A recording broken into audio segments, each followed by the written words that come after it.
Between the moon and the sea, we build bridges. So the COP30 will happen in Brazil this year. It's a big opportunity for for the country to show its leadership in the climate agenda.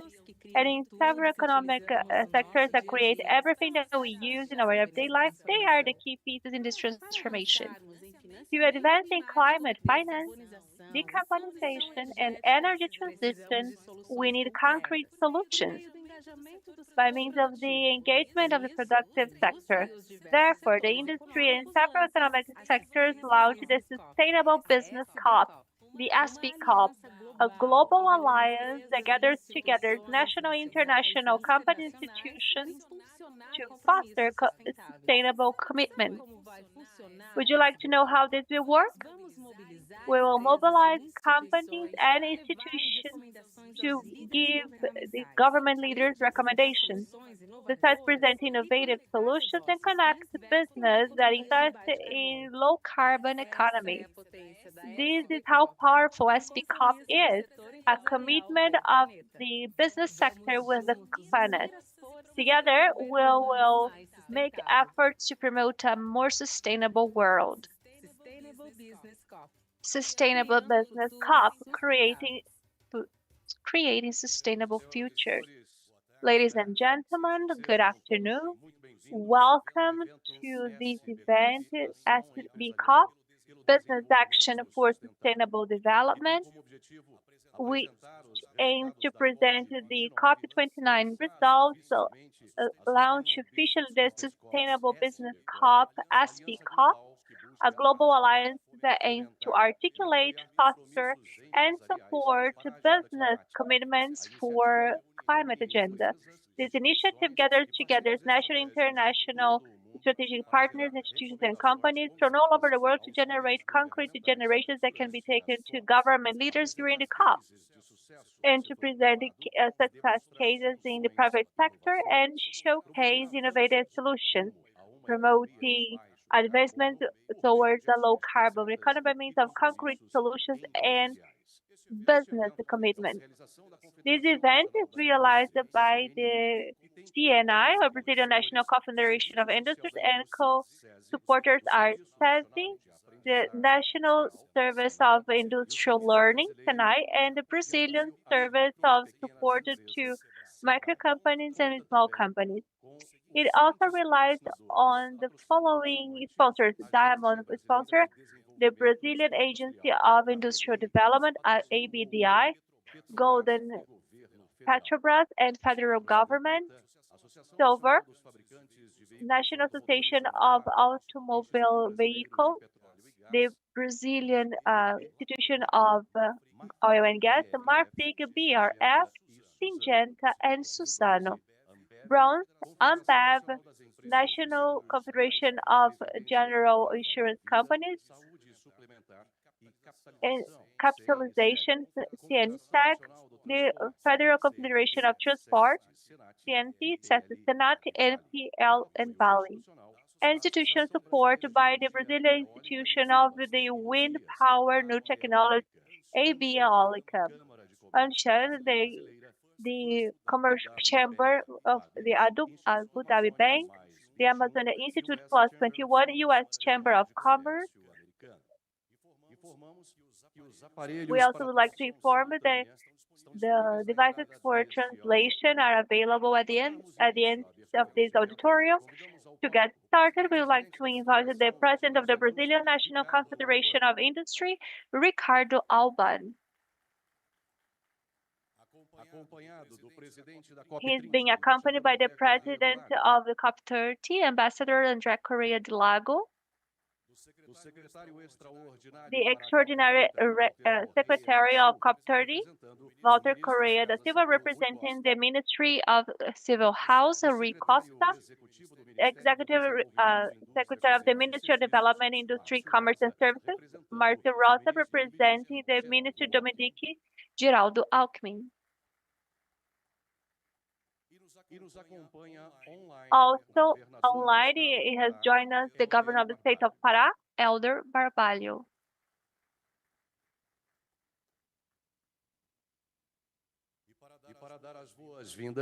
And to give them a warm welcome, we would like to invite Ricardo Alban, President of the Brazilian National Confederation of Industry. Good afternoon, my friends. Today, at this SB COP, we have friends from all over Brazil and the industry, sustainability in general. It's a great joy, and I would like to emphasize that this is a great joy because it's such a struggle to have this group of people on this team on board, embracing and actually also making it to be a reality. What we are doing here at SB COP, actually, our experience at the B20 throughout the year of 2024, by means of our participation and leadership in the private sector, has inspired us to get to this moment. And this is such a happy inspiration because we built such a wonderful team, which will be presented here. And I would like to thank you, all of you, our friend Ricardo Mussa, but for accepting the challenge of coordinating everybody and everything. And now I also would like to greet every single partner and friend who is part of this process. And I also would like to make comments about each and every one of them. I do not know whether the governor has already joined us. Good afternoon, Governor. How are you, my friend? I wish you a lot of peace, resilience, and health for you to face the challenge that we have throughout this year in Belém so that we can collaborate together and be proactive and constructive during the whole efforts that will be made during COP30. Would you like to open, giving us a few comments, or maybe at the end? I do not know how your schedule is today. I can speak now at the introduction part, and I can also, whatever you prefer, Ricardo. Would you please help? Would you please wait 5 minutes more? Would you be willing to wait? Of course. Thank you so much. Thank you so much for your online attendance. Also would like to greet and say that it's a great joy to see that we have Ambassador André Correa do Lago, and during his performance at COP30, we could see how competent he is. So I would like to congratulate him by means of Walter, who is also going to take him this messenger, and also say to the president that he made a wonderful choice by choosing this ambassador so that we can do it together. Also, our ambassador in El Salvador, Luis Aparicio, thank you so much for your presence, Mr. Ambassador. Our extraordinary secretary representing Minister Ricosta, Secretary Walter. I know that we have been in touch quite frequently, and I will miss this opportunity so that we can continue to be in touch. And we also have the leader champions, and I hope that everything can conspire to a greater unit. And also, I would like to greet the representative of Minister Alckmin, and also Marta Rosa, my friend. I know that your schedule for today is very tight. And also Rodrigo Hollenberg, he is representing the green economy field. And oh, you will lose what? Such a wonderful ally, right? He's gonna be moving to another place. I wish you all success. And also our friends from the Confederation would like to start with Adriano. He is our elected congressman and is also working in the Federation. And the president of Federation of the State of Pará, together with Governor Elder Barbalho. He's greatly supporting us. Alex Diaz Carvalho is also coordinating together with us at CNI so that we can be the most effective as possible. Thank you so much for all your care. Also, our friend of Marcelo Tomé, he's the president of Federation of the State of Rondônia, together with the Federation of Plus 21, and also Silvio Rangel, the president of the industries of the state of Mato Grosso. Thank you for being here. Cassiano Pereira, he's the president of the Federation of the State of Bahia. Thank you for being here today. The president of Federation of the State of Bahia, Carlos Henrique Passos. I was actually expecting him not to come, but he's here representing them. And our dear friends, our Satariano, all the Setur team, thank you so much. Ricardo Musa have already greeted you since the start, right? You are part of our first class team. And also would like you to give me a few of these names so that I can have such a strong and big team so that we can become a little champ in Brazil. And also the president of the Embrapia president, Eduardo Prata, thanks for being here. The chair of SB COP 30. I will not quote all the names so that all the new names do not need to quote all the other names, but all the chairs that accepted this invitation, who added so much to this event with their competences, knowledge. So thank you so much for everything you have done for us, not only for us to build a better Brazil, but a better world. And that's what all we need. Our dear supporters, sponsors, journalists, class entities, system at McKinsey too. Just as McKinsey has been with us at D20, we want to make sure that we want to make fewer mistakes. We do not intend to be the owners of the truth or perfection, but we are trying to get the best, and those that are more experienced than us, of course, we will have greater chances to be more effective and make fewer mistakes. And that's why we are building such a team that can be doing this. Now, I would like to pass the floor to the government and others. But I would like to say that the inspiration of SB COP came from the success that we had at D20. And now we can see how it resonates with this reality. When we saw, for example, the observations that could come at, we are going to have a COP in the country, in the city of Belém, one that is more focused on deforestation, fire, and also the reserve potential to grow. So our conclusion is that we can be more than a front line in this event because we have this commitment to sustainability. We need to emphasize is that the productive sector in this country, and I dare say that in big company economies too, they are committed with sustainability. And if you want to be pragmatic and simple in this explanation, who doesn't want to associate to its brand value this image of sustainability, recycling, environment? We all want that. And this is part of such a sector, and not feel obliged to express and convey this commitment, this concern of ours. So based on that, we started building on that, and we are so happy to have here all of our representatives, the ambassadors, and as we could see, they saw this in a good manner so that we could create the SB Cup so that Brazil could be this entrance to the world. So as participants, as attendants, as attendees or excellence of this COP30 and other partners of this industry so that we can show exactly what Brazil has been doing. And when it comes to Brazil, it's not only about Brazil, but about the industries of the whole world that are participating with us in this process. What does the industrial and productive sectors contribute to that?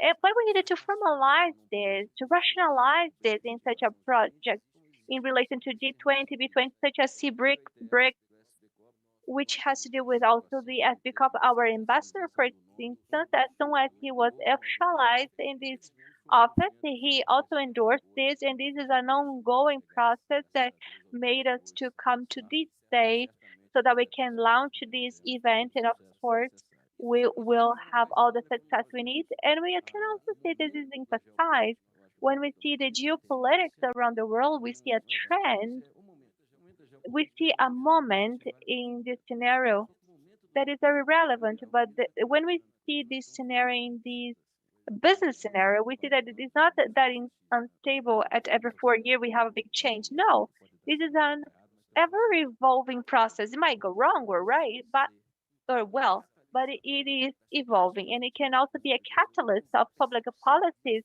or of the perception of political actions such as the sector, the private sector, when it is incorporated and aligned and coordinated so that we can better understand and provide better results of such political action that are not related to the ambition of these local regional movements of every region or country, but so that we can build a win-win situation, one that can be shared by everyone. This is our main objective. These are my closing comments. And now, Mr. Ambassador, I would like to first listen to the government who is attending online so that we can build that. But also would like to ratify, Mr. Ambassador, that our objective is to complement in complementarity, and we want to add in assuring people that we will deliver this. And this is our failure, which is also a virtue. We want to assure that we'll deliver. We want to assure this regardless of protagonism. And our perception is to build a Brazil that is different from the one that we see now.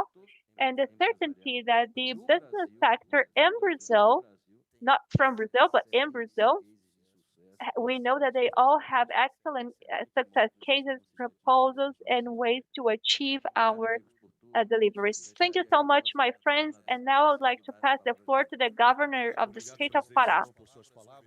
Thank you so much, President Ricardo Alban. Now we will listen to the governor of the state of Pará, Elder Barbalho.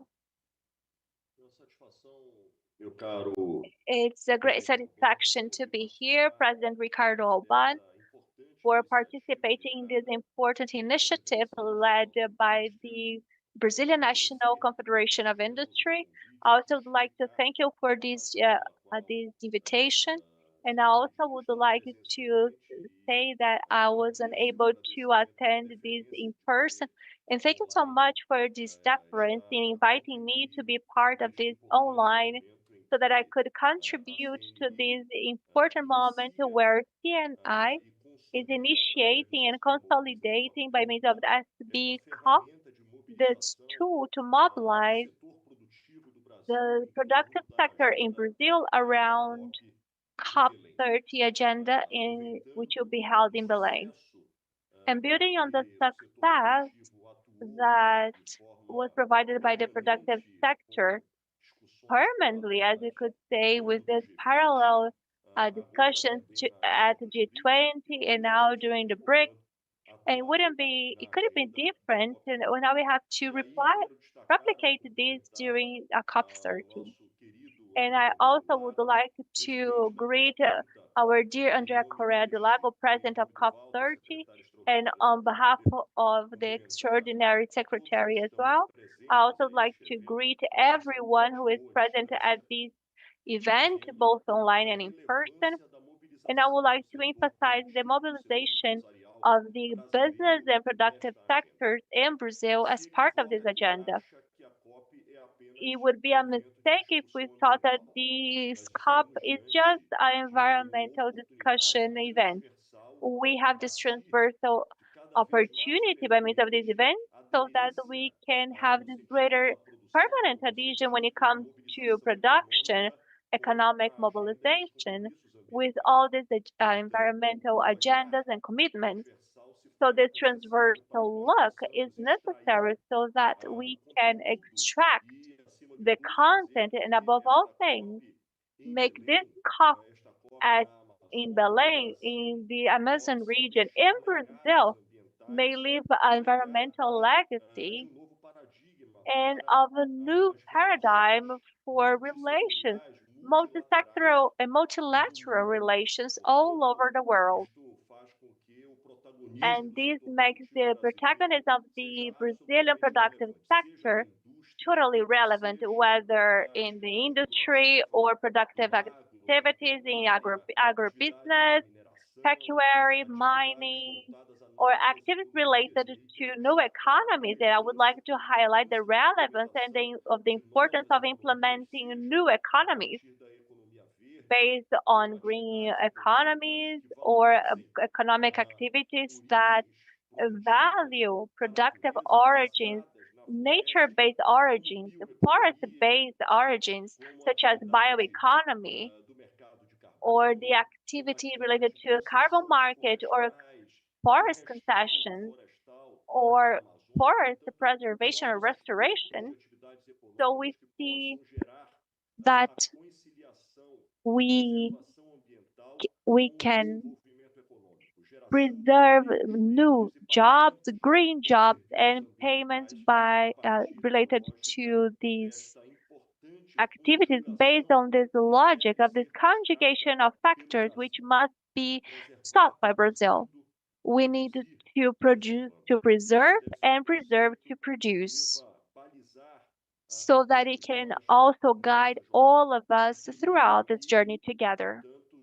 And once again, I would like to highlight this point, and I also would like to see that under the leadership of the federal government and the president of COP30, Mr. Ambassador André Correa de Lago, we have the capacity to show the world the commitments assumed by Brazil, to show what Brazil has been doing and doing right when it comes to reduce emissions, combating environmental illegalities, reducing deforestation. I would like to quote the example of our state. In 2018, the state of Pará deforested over 400,000 kilometers square. In 2024, it got to 2.2 2,000 kilometers square preserved in the forest. So this shows how assertive our control and fiscalization activities are. Without these actions, we wouldn't have the capacity to implement these agendas. But only with fiscalization, command and control, we wouldn't be able to reach all of our goals. So it's fundamental to conjugate command, control, and fiscalization on one hand, and on the other hand, to act so that we can implement more nature-based solutions. And I also like to highlight the bioeconomy as a key factor based on the point that bioeconomy adds value and with also helps us with this ancestry knowledge together with the forest-based knowledge by means of the implementation of actions related to innovation, technology, and also research. And we want to make a bioeconomy a new vocational journey in the state of Pará as the legacy of we have the bioeconomy park in Amazon and which will be delivered at the COP30 during the month of November. So it's important to mobilize the whole financial system to mobilize credit for bioeconomy and entities and to mobilize Embrapa and technology companies that can add with to this ancestry knowledge all the implementation needed to escalate these new activities.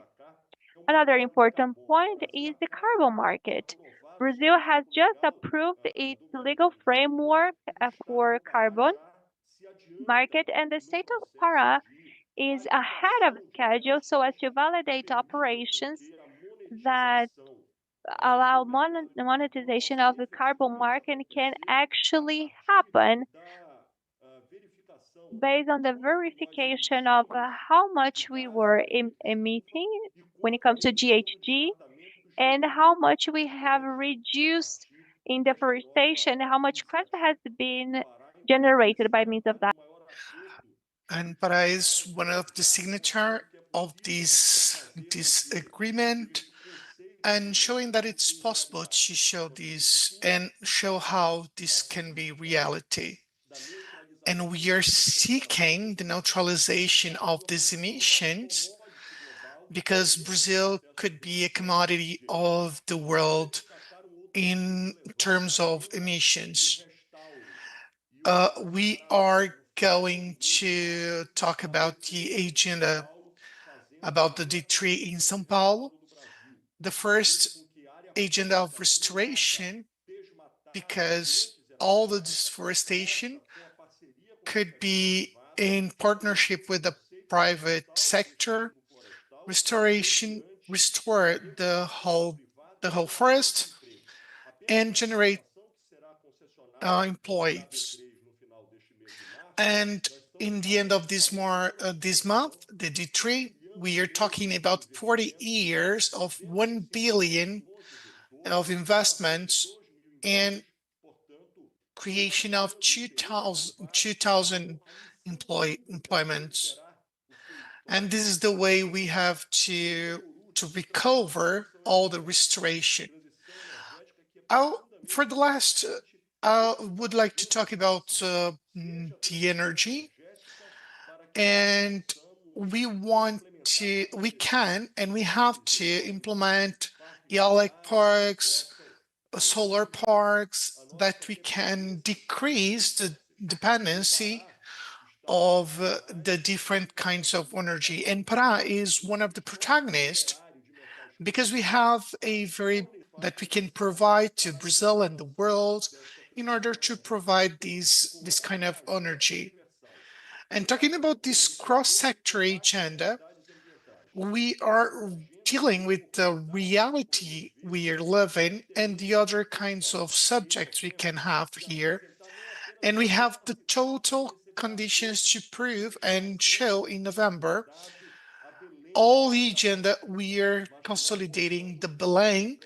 We are talking, but we can also present everything we have shown so far in the very short past, everything that we can do about the environment because of we are dealing with Amazonia. And this is Amazonia. And this is the way we have to preserve the forest, and we have to generate work, and we can contribute to the with the state of Pará to the Brazil, to the goals of Brazil. And this is just possible when we have the private sector together. And thank you very much for bringing this and bring this active participation in the state of Pará as a very productive environment to build this, to consolidate this, and consolidate the new economy of Amazon. And congratulations to the initiative, and Pará is open to all of you. Thank you, the Governor Elder Barbalho, for your words. Now we are going to pass the stage to Márcio Rosa, who is representing the Vice President, Geraldo Alckmin.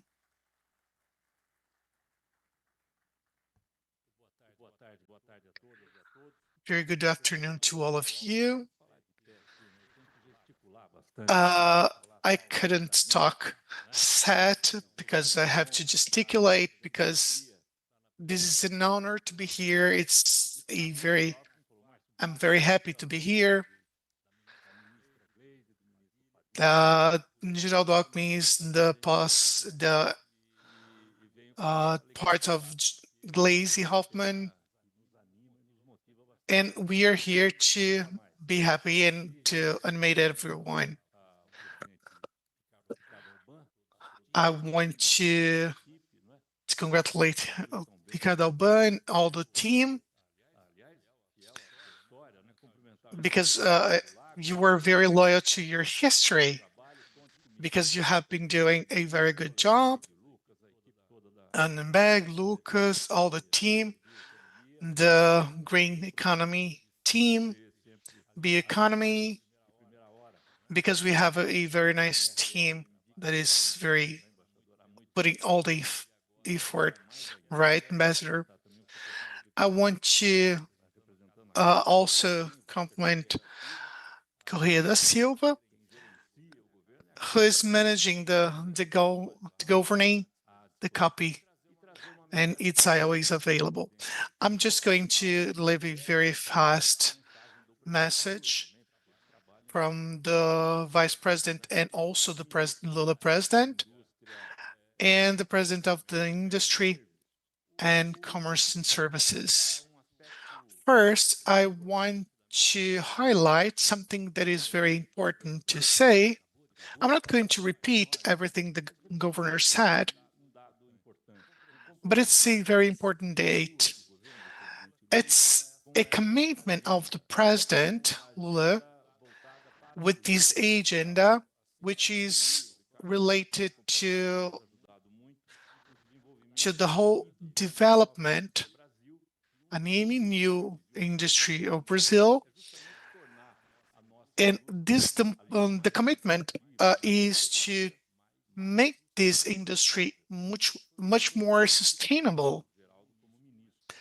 And also, this is since the Geraldo as minister, and this new industry is very important to make this available. It's a very nice tool as the circular economy, which is important in the impact economy. And I would like to highlight as well, very briefly, that we have been passing through a very unfavorable moment for the realization of copy in our lands, but we are dealing with this because we have consolidating the fourth growth in all the countries in the G20 in the last years. We have growth 4%, and we have been seeing this the amount of employments and work which is showing up, and we have been seeing how we have been growing. And all the economy that was 16, 13 around percent, but now last year 17%. And then which completed 1 year in January, which is this private sector, and the whole growth, which was 3 billion reais. Brazil is recovering the global economy, and we are committed to the sustainability, not only but also economy, cultural, and environmental. Brazil is going very well. However, we still have a lot to do. It seems obvious that the world needs Brazil. The world needs a leadership like this because we have a very concrete possibility of goods and services that any other country. We have renewable energy. We have one of the criteria of sustainability is one of this, and different than other country, we still have this. And this is the kind of example that we have to invite you all to the debate, because in Brazil, we still have the produce of energy with 40% less pollution than the other countries. In Brazil, we still have 50% of less carbon in the production. We have this to show to the world, and there are lots of concrete possibilities to show to the world. We have the biomass, we have the green ethanol, we have the whole support, maritime support. We have consolidated many tools in all the areas. We have the iron, the plastic market, the chemical industry. We have toys industry. We have the electric sector, electronic sector. Every sector, we remind, sorry if I forgot anyone, we are all committed to the sustainability. We have concrete commitment to the environmental sustainability. It seems obvious that since Estocolmo in 1972, when it started to talk about sustainability as a value, as a criteria, of environmental criteria. Since then, it's much more than a political commitment. It's ethical because just the discussion and the economical development, it's not only able to guarantee this, but also when we deal with all and make everyone involved in this. That's why we have this agenda, this commitment that government Lula and Alckmin have, the CNE, and also yours. I always debated, Ambassador, with the environmental law. I was teacher, but nowadays I'm just a student, and I will always be. And I've been studying the epicenter of the human rights, and this is what we have been talking. When we are talking about environmental rights, we are also talking about human rights. The world serves a very fair society which is sustainable and which needs a leadership like this. And CNE is a very congratulate to this. Thank you very much for everyone. Have a good afternoon. Thank you, Secretary Marcio.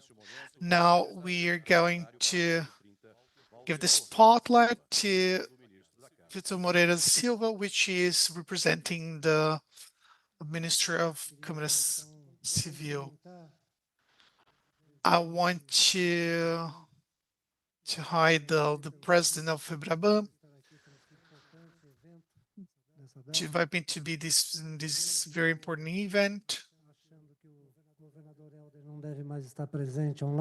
I think that the Governor Elder Barbalho is not online anymore, but I would like to emphasize the very important partnership we have been creating since Belém was put in a spotlight as the head of this event. Also the Belém mayor. So the previous one, the former one, and the new one that is in the leadership of this year. And we have been working night and day to make this happen and to give the infrastructure to make the COP well succeeded. I want to say hello, my new recent friend, the Ambassador Coelho de Marco. We are almost family, but now it's a very brand new friend.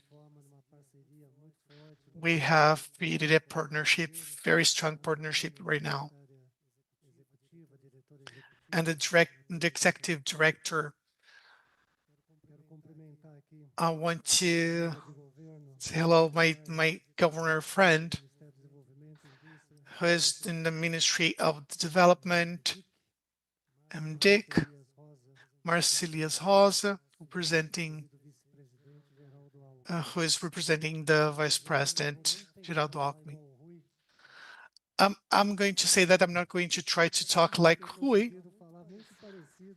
because he had started almost did like for Vice President Alckmin. I'm not going to try to do that, of course, but I'm going to have a brief a brief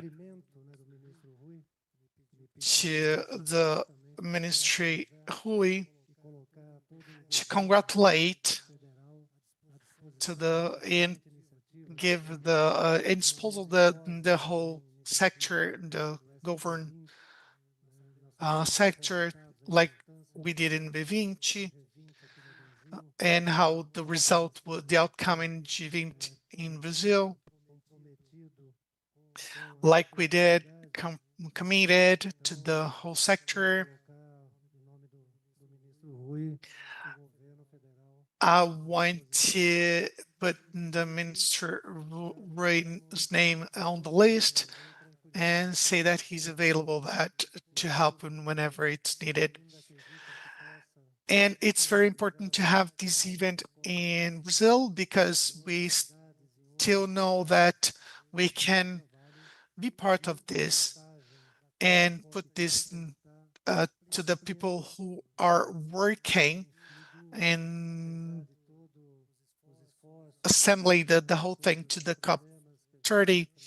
However, the problems we have, the whole things we have been facing, the whole situation, which is very hard to have the infrastructure there. We are solving this, and I hope until October, next October, will be solved everything. We have been working this since the beginning, but we have always had that how much we have been working to let everything done. However, the whole thing has been happening. And we know that many cities in Brazil have the infrastructure to receive the COP30, but we are working to do it. We are expecting 130, 190 state chiefs and owners, members to be there and observing the whole thing. And we know that many other cities could have received all this investment, but any capital in Brazil, São Paulo, Rio, Salvador, but any one of them would have difficulties to receive an event in this big, and Belém is not different. But we have seen how Belém is working to have this opportunity and to get all this be done, and how rich is the region and culturally and the whole thing. We have to show the local culture, to show, as the President Lula said, how important this is to show to do this event in the heart of Amazon. And this is very important, that overcome any kind of problem and difficulties we have been facing. Even the geopolitical problems, issues we have been facing. The COP in Belém, since because we have just been heard about Belém and how all the investors are talking and promoting this to send their representative of state, and how these expectations are how people are creating the expectations to be in this COP. And I'm sure that this will be one of the best COPs have already shown. And as it said, President Albán, we are in very excellent hands to lead this event. And I have no doubts that will be very innovative. It will be a very important moment in the world. For the first time, we overcame 1.5 degree of problems that we could overcome. And we had a very hot moment in the world. And we have a very, very high expectations to this, to the development in countries in development, there is a very high expectation to this, and we have the excellent hands, the investor who is dealing, and the whole governing of Brazil, which is dealing with this event. And I'm very sure that in the end of November, we will be very well succeeded in this COP30. Again, I want to congratulate not only CNI, but all the productive sector which is involved in this event. We that we can have a very important COP30 as we had the G20. Thank you, all of you, the president, all of you that are here with this very important initiative. Thank you for your kind words, Secretary Walter. Now we are going to give the spotlight, the stage, to the president of COP30. Very thank you, President. Thank you for getting me here. Because the creation of SB4, SB COP30,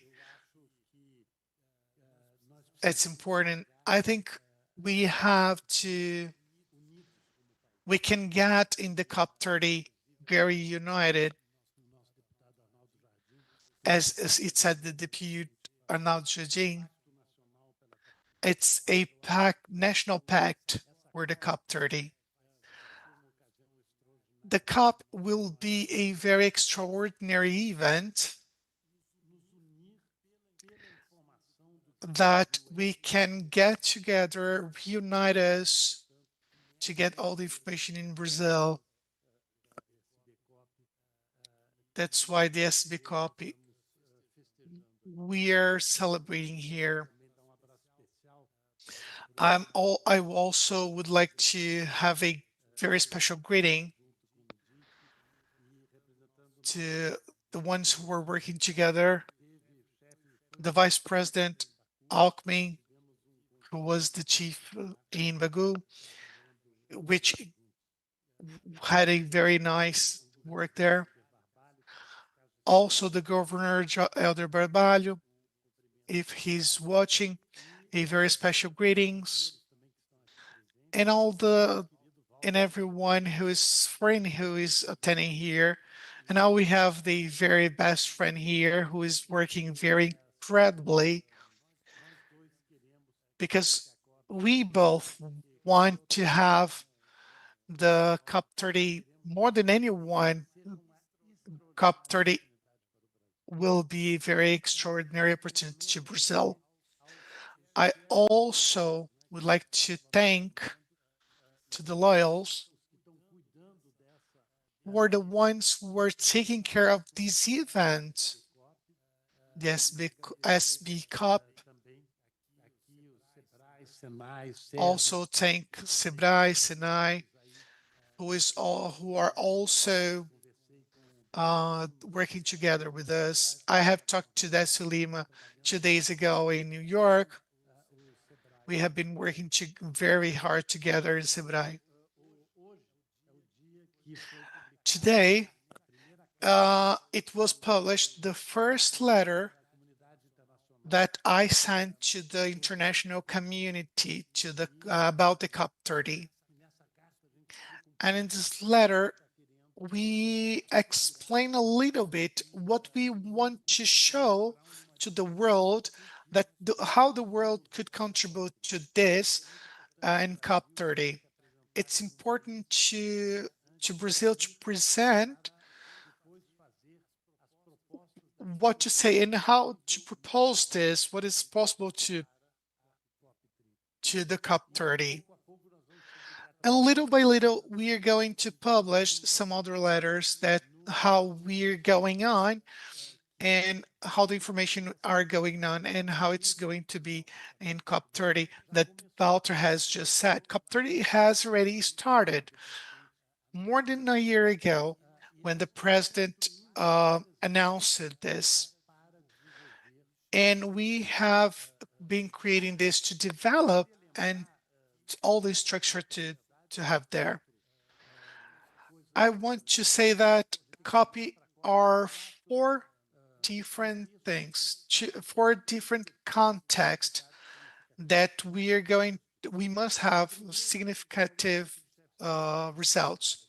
First, it is the encounter of the leader of states and how they have their own personalities that will be some days before and after. We are going to have the negotiations about the climate changes and how we have to analyze the international rule. All the COPs are made when every countries in the world agrees to comply to this. You're going to receive a letter that will see the subjects and all the very fascinating situations. And also the agenda itself can be negotiated and approved to all the countries, and are not only the countries that will negotiate this. The action agenda, it's like a parallel COP which happens during the COP, which will bring the meetings, which we call the blue zone.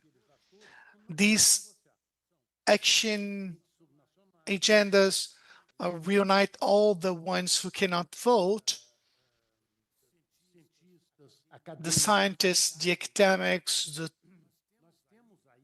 We have a very big number of protagonists that can participate in the COP30 and want to show what they can do.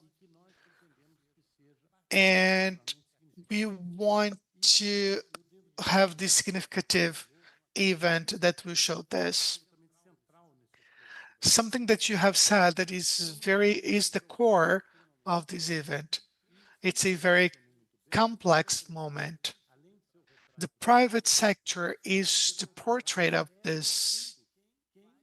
As in the deep, it's who is going to execute to do the whole thing that will be developed and set in the agenda.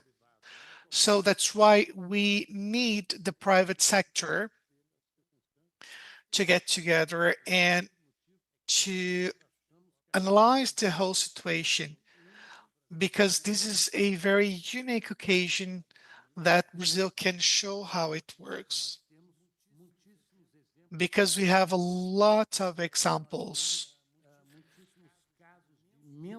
because we have many cases, well-succeeded cases that we can show. So these jobs that we can develop will be, we can promote very regular that during the COP30 in the agenda. I also ask it to my supporters, because I want to collect lots of good news about the livestock farming, mining, that we could structure this in a very good exercise to tell about Brazil in Belém along in this event. As we presented earlier, we are presenting 3 solutions, the ones that we can achieve. The first is to show that we believe in multilateralism. Why multilateralism? Because for a country such as Brazil, one that has an important economy but not one of the most powerful countries, we work together with multinational structures and multilateral structures that work with cooperation so that we can move forward together. Our minister knows this very well, together with our MC, just as I have here. And it's a big honor to have here our best OMC man. Roberto, please, could you stand up? He's one of the most illustrious men in Brazil, and he made a wonderful, he performed a wonderful job at MMC, which is a protagonist in this unit. It was very important what we did when we could create all the rules. And unfortunately, we know that not all things went well, and we know how things can go wrong when it comes to climate change or climate negotiations. But they also need rules that we all follow. So following and building on your reasoning on private sector is something very interesting. And I was in the US last week and I met many representatives from industry and other sectors in the US. And they estimate that two-thirds of their economy or GDP of the US will follow the rules set by the Agreement of Paris, even though the country is no longer a signatory. The one that will not be actuating accordingly is the government, but the country as a source of technology and science and extraordinary companies, and in greatly most of them are multinational companies that work all over the world. We need to see who doesn't want to be associated with these image in the world today.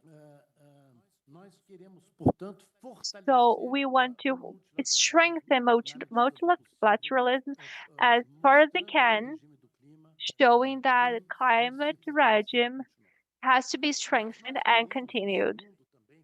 And we also would like to connect multilateralism and these negotiations that sometimes seem a little Byzantine. I must recognize this because I am a climate negotiator myself. We need to connect these to real life, and we need to see how these can be translated into results for economy, for politics, and for electors. Because as we have seen, for example, in Europe, that many electors are concerned because they had their light bill increased or because there was a change in the energy matrix of the country. And so this struggle is also, in a way, becoming more complex, and we need to work on that. So we need to showcase all the results and examples that will help us prove that showing that climate change is really good for businesses and fighting climate change is really good for quality of life of populations. But we need to make efforts because this campaign against this is reasonably and fairly active. The third dimension that we want to highlight is the implementation of the Agreement of Paris. I think that everyone has mentioned about this, and we have been speaking to many countries, and we feel that we all keep on negotiating, but they do not have this final implementation that we desire. We do not see the actions, especially when it comes to financial actions. We know this very well, right? We have a determined certain sums. They are never showing up. So we need to continue trying to negotiate, but at the same time implement and stop negotiating things that are ineffective for the population and actual economy. So we will try to work throughout this year so as to prepare COP30, taking into account all the other institutions that, as a matter of fact, are those that will execute what is being signed in the climate agreement, but also the World Bank and other world financial institutions. And we also have many conferences regarding financing, development in Spain. And we see different contexts, for example, BRICS in Brazil, G20 in South Africa.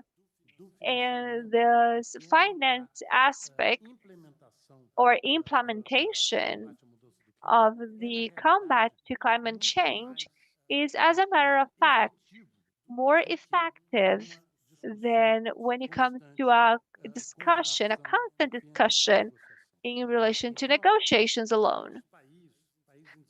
So our countries, developing countries that have reached so many amazing levels, such as Marta has mentioned, a country that has not only contributed extraordinarily to with solutions for climate change, but also a country where we have this social debt, which is extreme, and we have so much to do in this regard. And as Marta has said very well, Brazil must to be shown to the world as the best place for investments made by companies that believe in sustainability. And we believe that this is a sort of effort that we need to make together. And I believe that these efforts will impact greatly abroad. Brazil is very much loved but not well known. So holding a conference in Brazil is always an opportunity, an extraordinary opportunity. Holding it in the Amazon region is so relevant for Brazil because it helps us to see how we can make sure that there is sustainable development in the Amazon region. And in this regard, Brazil is also a hope for other countries that have developing countries that have forests because no other countries with tropical forests like this have the institution, knowledge, science, the academia that Brazil has, as well as the economic experience that we do. So this expectation is really high, especially when it comes to the topics related to bioeconomy and others that have already been mentioned by a governor of the state of Pará. So I believe that when it comes to energy, transport, cities, agriculture, all these topics, Brazil will be able to be at COP30 really prepared to show this country, this real country, which I believe that is a key country to so many solutions related to climate change. Therefore, I would like to greatly thank you not only for inviting me to be here, but also for the work that you are developing. And I understand that that by the end of June or beginning of July, I am looking forward to receiving the first results so that we can be prepared for this action agenda aiming aiming to develop the sustainable welfare of our country and population. Thank you so much. Thank you so much for your words, Ambassador Andrea, and also President Alba and Walter, Mars, and other our guests. And I would like you to take your seats again so that we can move along with our program.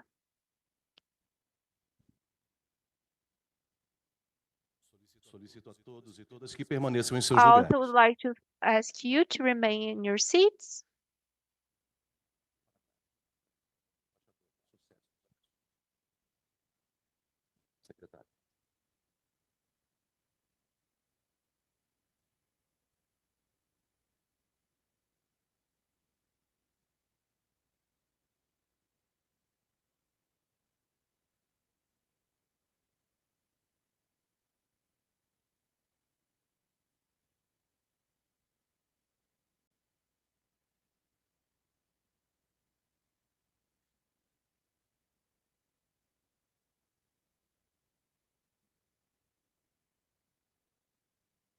Mais uma vez, gostaria de solicitar às senhoras e Once senhores que again, I would permaneçam em like seus lugares. you to stay in your places, in your seats.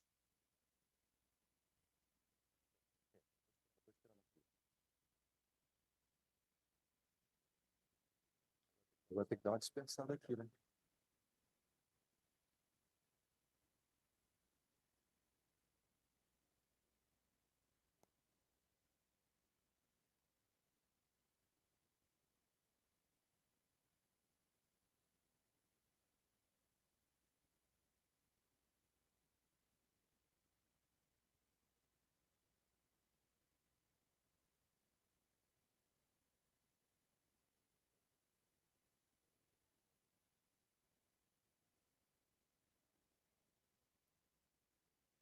Senhoras e senhores, dando Ladies and continuidade. gentlemen, now let's move along with our program, and now we will launch the Sustainable Business COP. Between the sea and the moon, we build bridges, and between dreams and the earth, we plan the future. Like E impulsionam um amanhã mais equilibrado. Bioeconomia, economia circular, transição energética e transição justa. Cada cor, uma história. Cada ação, um recomeço. Somos o encontro do verde e do azul. A conexão entre o que a Terra oferece e o que a tecnologia transforma. Na SB Cop, o rio que desenha nossa marca carrega não só água, mas propósito. Somos o B sólido da base, o S sinuoso dos nossos rios. Força e fluidez. Estabilidade e movimento. SB Cop. Porque o equilíbrio não é destino, é caminho. Porque entre o mar e a lua, escolhemos ser ponte. Convidamos o chair da now, we would like SB to Cop, invite the chair of SB COP, Ricardo Mussa, to present SB COP, which will start at COP 30, but we're starting to consolidate as a permanent mechanism to engage the private sector in future COPs, ensuring global impact and future institutionalization inside the process of the UNFCCC. Please, Mr. Ricardo Mussa. Thank you so much. Would you please give me the pointer?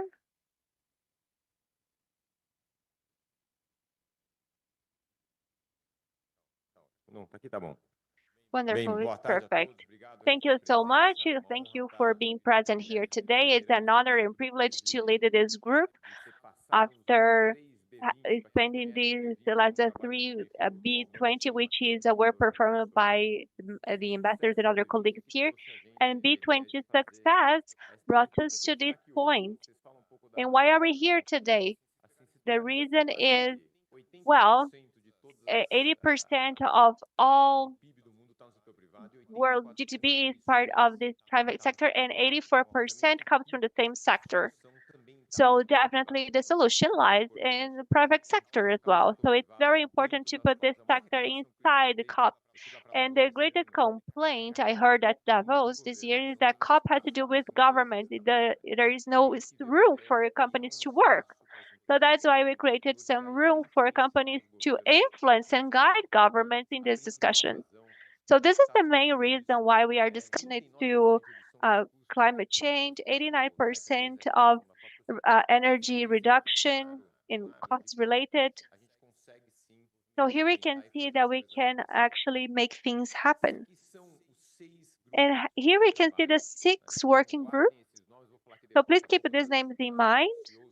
And I will talk about the CEOs that are working with us in this process. One of these working groups is the energy transition. Another one is circular economy and materials. The third, bioeconomy, food safety, fair transition, and climate finance. And I will show you also all about it because it permeates all the other groups. So these are the 6 working groups that we formed so that we can work together with the private sector that it can influence the public sector as well. And what we want here, what do we want to achieve with SB COP? It's not only about Brazil working along. We are going to explain also how B20 is working, but many countries and entities are involved in this. And here we want to create a legacy for other COPs. This is a business action agenda. And it's important to mention that there are some actions, such as the ambassador mentioned. The private sector is already working inside these COP. So we had a Marrakesh partnership so that we could have this continued discussion in private sector. So Marrakesh partnership will be incorporated into our discussion. Another example is the structure global stock take. So there are a series of goals that have already been set.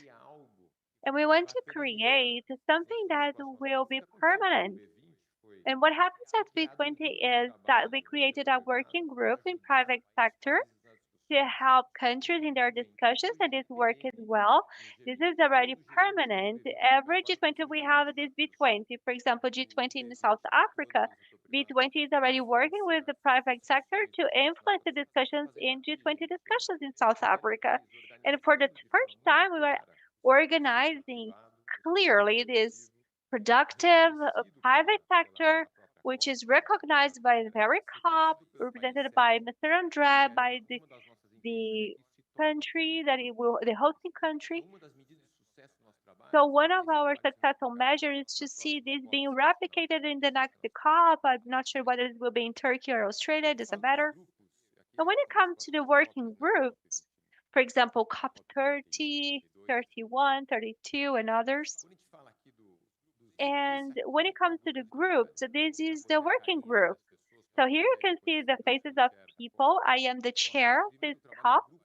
So here we have this group. So here we can also, we are about to create a seventh group, but let's see the sixth group first. This is a pro bono work that they are here voluntarily. Nobody is obliged to be here. We are very proud of being part of this work. I did this in India, Indonesia, and then in Brazil. And it's very good to go back home and tell people what we are doing. So first, energy transition. She's the CEO of Solvay Group. I've been knowing her for so many years. She will be leading this working group. This is one of the most relevant work. We have so many things that have already been done. I've told her about it. But this is also at the center of the climate discussions. And Danny from Solvay Group will also be supported by McKinsey, and he will be leading this group. Another one is the one made by Ambipar about circular economy. Ambipar, for those that do not know, they are connected to circular economy. Tercio, who is the controlling shareholder of Ambipar, is supporting this fully.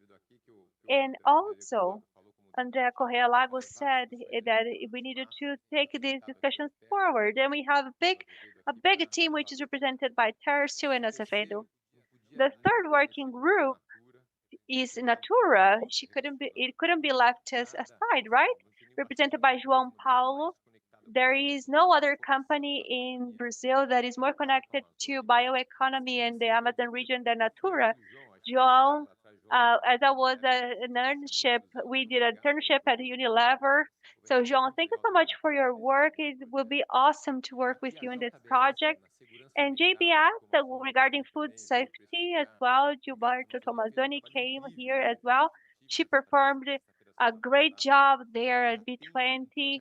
And he already has a very good project in progress, which is very surprising to see his work. He has so many connections with so many countries. So Gilberto will be leading this whole process in food safety, which is fundamental when it comes to climate change.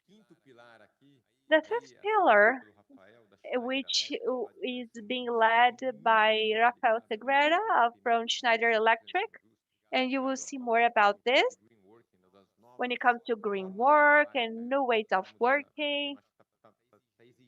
And climate change demands that, and Schneider Electric is very relevant as a global company in this field. And Rafael also accepted the challenge to work with us. And last but not least, we have climate finance. This topic permeates all other groups. Luciana Ribeiro, the CEO of EB Capital, we have worked together at B20. She's super well connected. She has a wonderful working group with so many companies all over the world. She also has a project. We will see how this will be named, and which will be presented by the end of COP. Something concrete, a deliverable, as you can see, so that we can present that to you. So these are the working groups. How does it work? Every CEO will choose CEOs of other countries, from other countries, to participate in this group. For example, at B20, I was seeing Danny Monique working on energy transition. So we had the CEO from China, from Data Steel in India, another one from Saudi Aramco. And we formed this working group and we work with other CEOs so that we can get at the end of this work with some recommendations for the public sector and concrete examples to help them.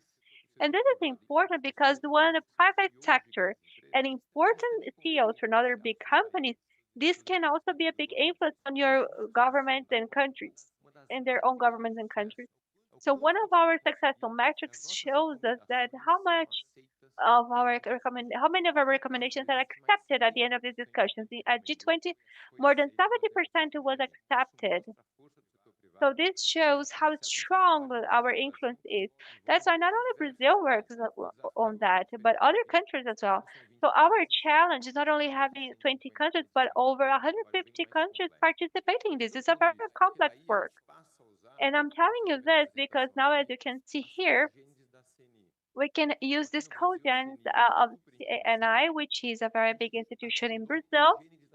And we have these co-branches, for example, of CNI in France, for example, in Australia and other countries, because these companies, they have access to their respective countries and companies.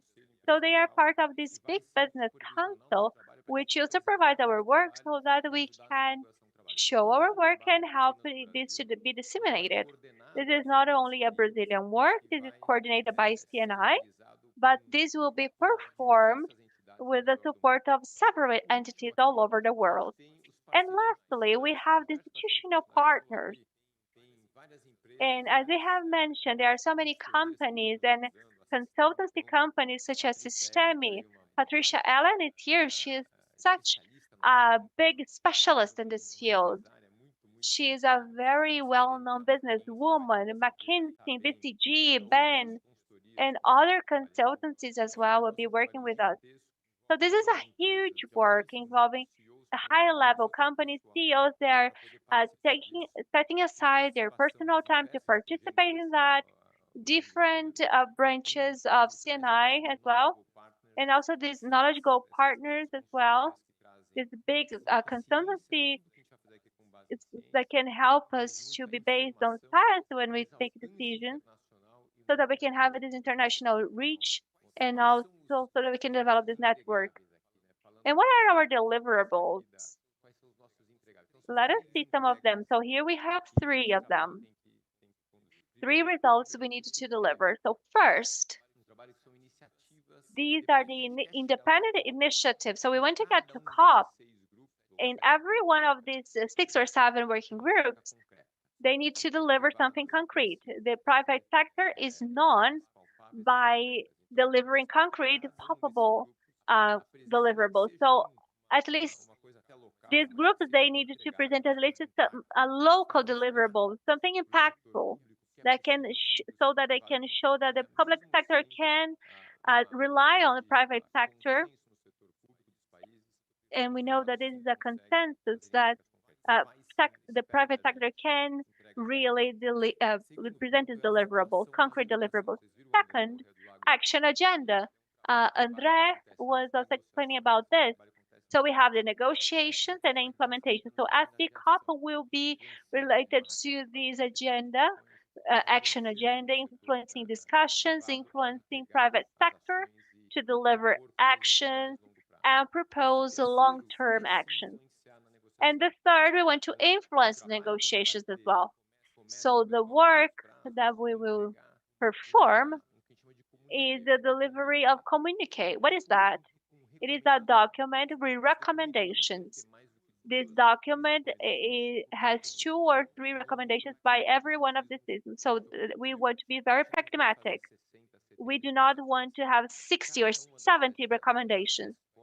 So every task force will present 2 or 3 recommendations so that we can influence to the fullest all governments. And this is so difficult because when we are discussing with over 100 companies and we reach up to 3 recommendations, this is so difficult.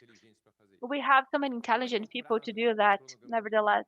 And what's the deadline? Well, differently from G20, COP has its way of working at important moments. For example, June this year at Bonn in Germany, we have a pre-negotiation for COP. So up to June, we must have our recommendations ready. So this is a short-term job. we need to get to June with our recommendations all defined so that we can go to Germany and influence government. So what's our logic behind the work? So we were going to have this quick sprint to select the companies that will work with us in every one of the task forces. We want to have recommendations up to June. We want to improve them up to the COP that will be held in November. And we will also have this advocacy work by working behind the scenes with everyone so that we can implement and influence in the fields we find important. So that's our schedule. There are also other points so that also the press can demand from us the result as well. September there will be in September there will be a revision, and a COP will be presenting this with the whole group. That's what I wanted to tell you.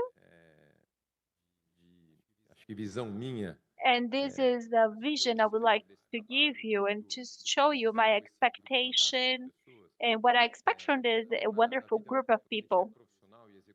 When we are executives and professionals, we also build on we do so many things at work because they are just mandatory, but those who are working here, we are all doing it pro bono. We do it because we find that this is correct, because we have the power to help.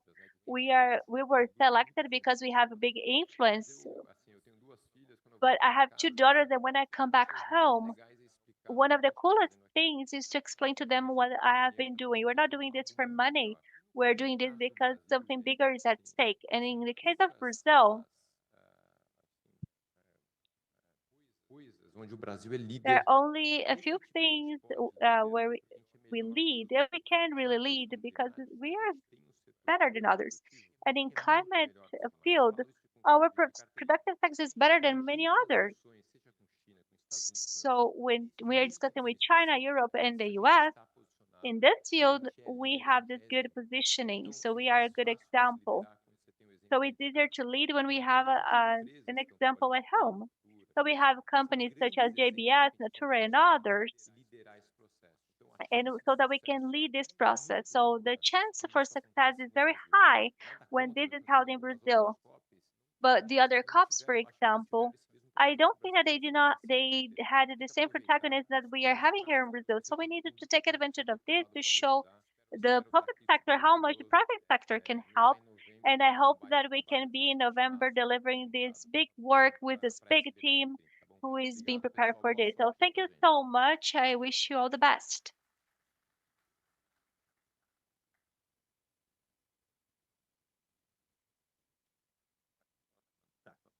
Tá certo. Estou falando com o Ricardo aqui, que o I Ricardo. am now talking to Ricardo because he will stay with us.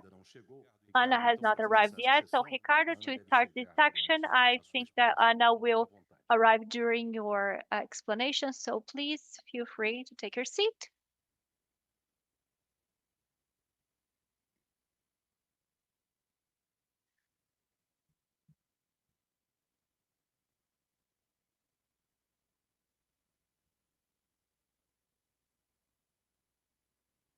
A ideia aqui era a gente passar agora numa. The idea was to go to Anatoni.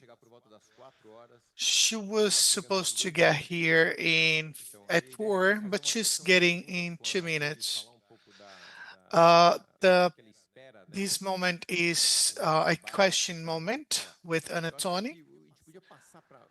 I think we could go over to the next, and we were going to wait to Anatoni, and I don't want to frustrate her, to embarrass her. Let's wait for Ana is getting here. We're going to discuss here the strategy, the private sector mobilization strategy at COP30. First of all, I would like to thank you who is attending online and also here in this stage. Good afternoon, Anna. Welcome. You can come here in the stage, please. You won't have any time to do anything else.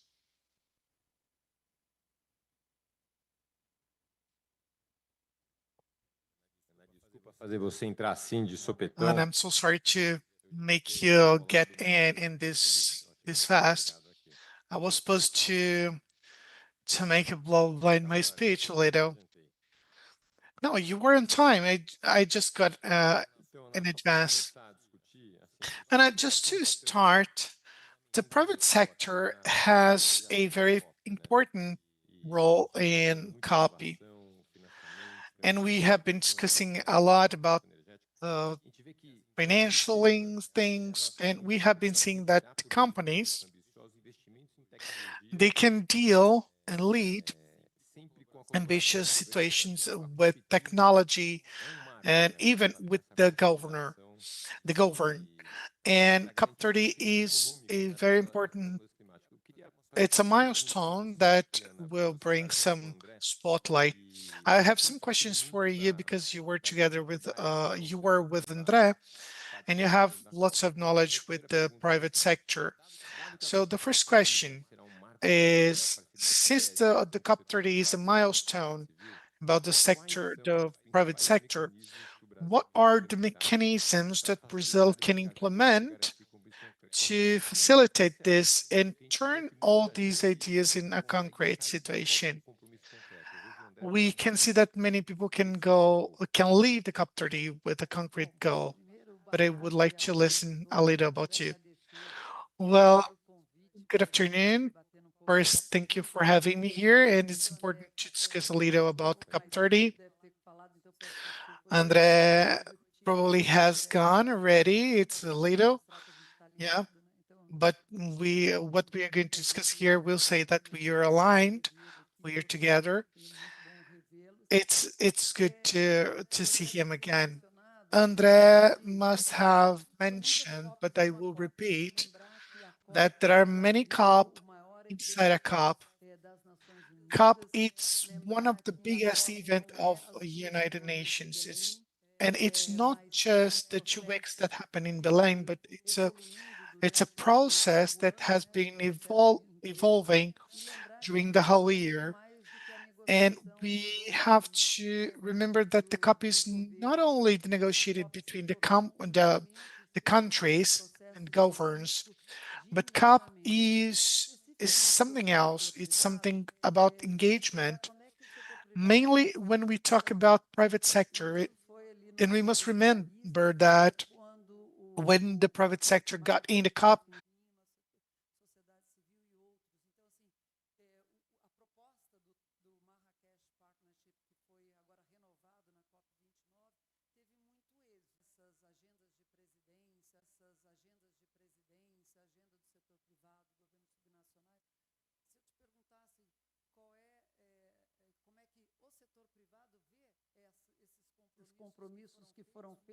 the commitment which was agreed with the private sector. What do you think about this? Because probably you have no response. Who are they? Where are they? Who's monitoring them? Which one went go on? Which one didn't? When we have the COP30, it's a way to see which ones evolved or not, which ones didn't, why didn't. And we have to analyze general way about renewable energy, the regenerative culture. Is there any kind of relation between them? So to respond, to answer your questions in a very fast way, brief way, we are collecting collecting the answers to respond this in a very good way about the negotiations and about the agendas. And as we have been talking, it's been 10 years. We have the peace agreement, and we want to implement this, mainly players, which are the national issues. But we have to facilitate this in order to help in a way which way we can do it and how we can track this, monitoring this.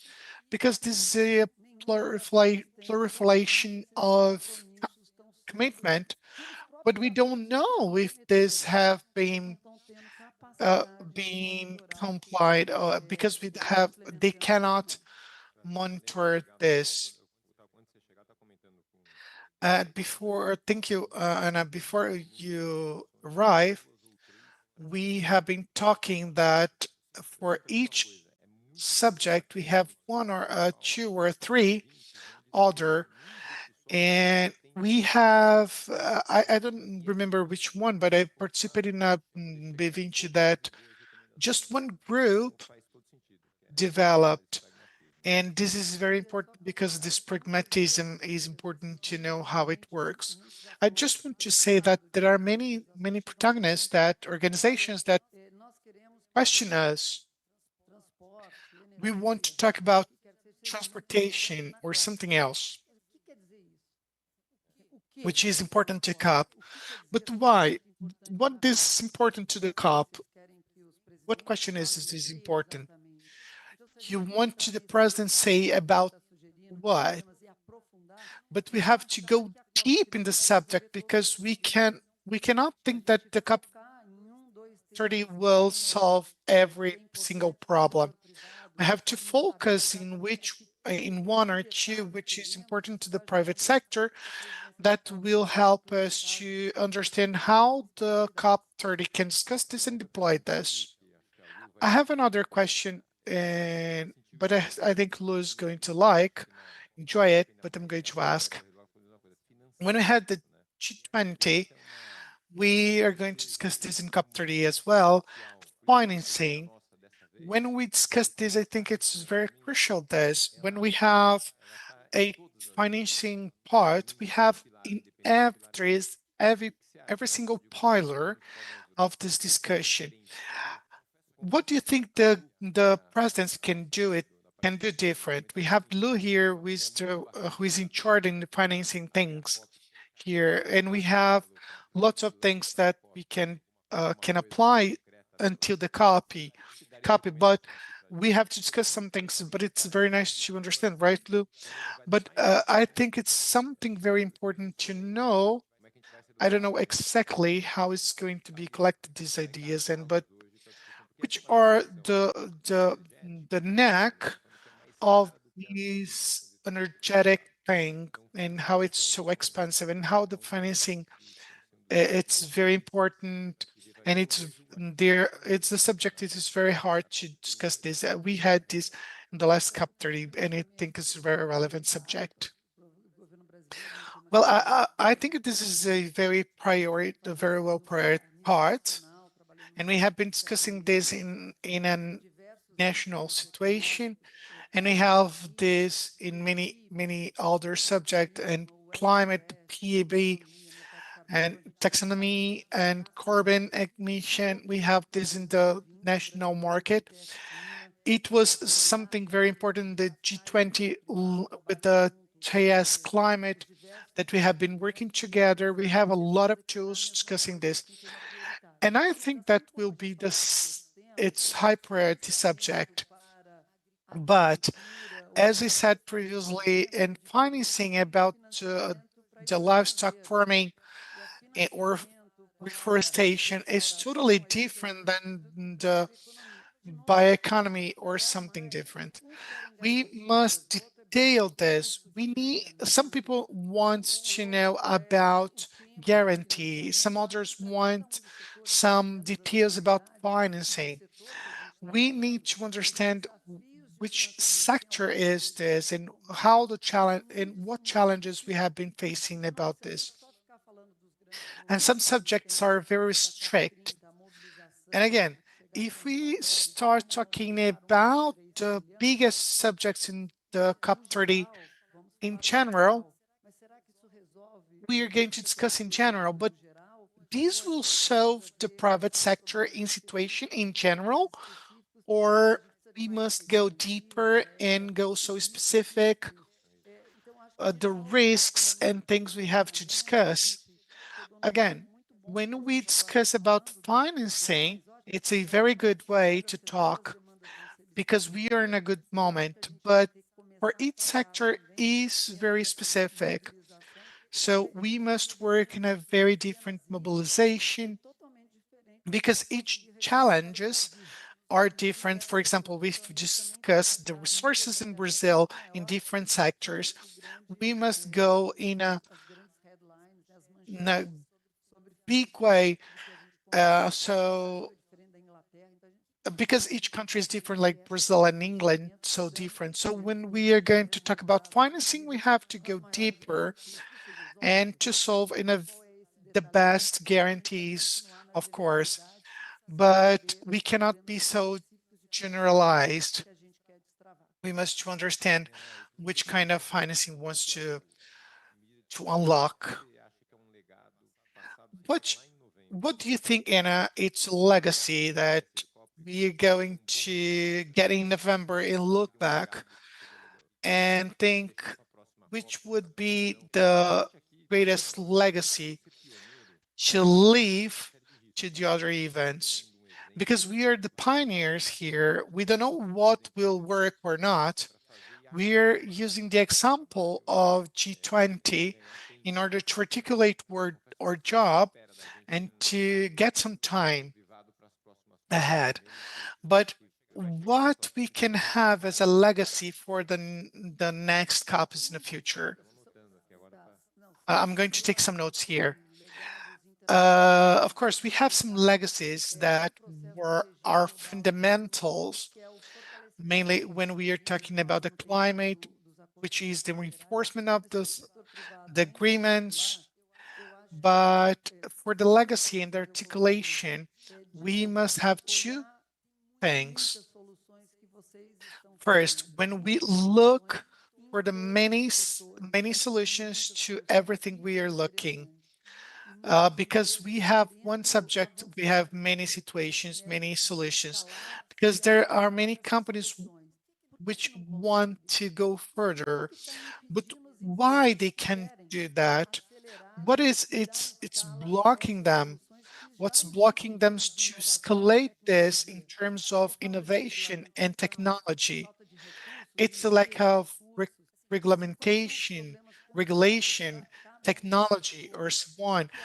What they need to do in every single sector internationally way to say that COP30 want to achieve that this kind of regulation, it's important for us. Again, I think it's a step back that we need to start thinking of the solutions. We know all the problems we have, the issues we have, and the problems we have going on, but we have solutions that we can accelerate and escalate this to solve this. But what are the solutions that we have in medium and long term? What we need to do to unlock this, to help this? We would love to unlock this, think about this with you and solve this. First of all, we need to think of the solutions. And second, that I think it's important, we have to look for the Brazilian scenario. It's something that we can leave a very legacy to Brazil. Brazil can be a very good provider of energy. Brazil can go far and show and explain about the solutions, the energy solutions we have been using for the livestock farming, what narratives we can use and talk before copy, what are our perceptions about the whole thing that has changed at the COP30, and what we can suggest to the society and to the world, what can be important. So we have a very big stage now that we can bring lots of concrete examples to discuss. Thank you, Anna. Thank you for being here. We can count on us. We can count with this executive team that are working to be strong, and we want to leave a very good legacy. We know that we have a geopolitical complicated right now, but we have a very good team here. Well, I thank you for having me here. We have here a very good team. I feel closer to you right now, but we at COPS we ended up negotiating things that we think of bringing up factories, bringing up things, but being here, being more pragmatic, understanding what's necessary. It's important what solutions are important. We need to be here and understand what we have to do. Thank you for you all for giving this. Thank you, Ricardo Mussi and Tony, for being here. Por gentileza, ocupem seus lugares em nosso auditório para darmos sequência em nossa Take your programação. place in our auditory. We need to go on with our programmation. Dando continuidade à nossa programação, iniciamos. Going on with our programmation, we are going to start our panel about global business community. We are going to discuss about strategic energy transition, protection of forest, and circular economy in a fair way. We want to bring to the stage Roberto Muniz, Director of Institutional Relations at CNE,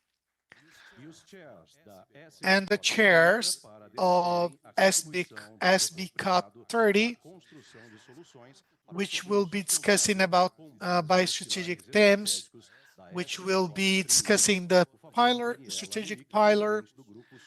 Daniela Manik, which is president of the subgroup, which will discuss about energy transition. João Paulo Ferreira, CEO of Natura, which will discuss about bioeconomy. Gilberto Tomazoni, Global CEO of JBS, which will discuss about food system. And Roberto Azevedo, Global President of Operation at Ambipar, which will be discussed about materials and circular economy. Rafael Segreira, which is the President of South America, which will be talking about climate justice, which will discuss about job generation. And Luciana Ribeiro, who is Managing Partner and CEO of EB Capital, which will talk about climate finance. Please, you can have a seat. And at this moment, I will give the stage to the moderator, Roberto Muniz, which will deal with this panel. Good afternoon, everyone. Thank you for being here. I want to thank you for your job. Today is the kickoff of this project. And when we talk about the climate, we talk about ambition. But beyond the ambition, we must have commitments, and these commitments should be seen as a reality. And this is what we want to show right now, that the world can see that we cannot allow that this can be just an opportunity. COP30 is not only an opportunity, because we cannot see just green potential in order to be a potential. And having you here, it's important because you were representing these companies that had already made all these efforts to have this done and are working very strong to showing these opportunities, this truth, And sometimes this industry is not the one who didn't pollute, but we still have the smoke and the chimney, but we still have to face that image, because they had already been part of our reality. And this probably must be one of the biggest challenge we have to face in this agenda. But further that, we can use every single experience we have experienced, you have experienced, and expose this,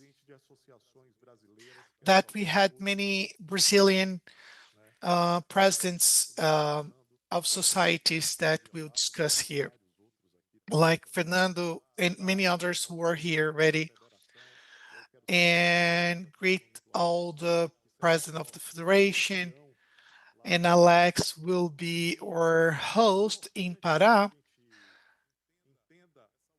But it's very important that we understand the word of our CEO, Anatoni, that we must have this commitment. This is our challenge, to take this reality and bring to light our experiences to the world.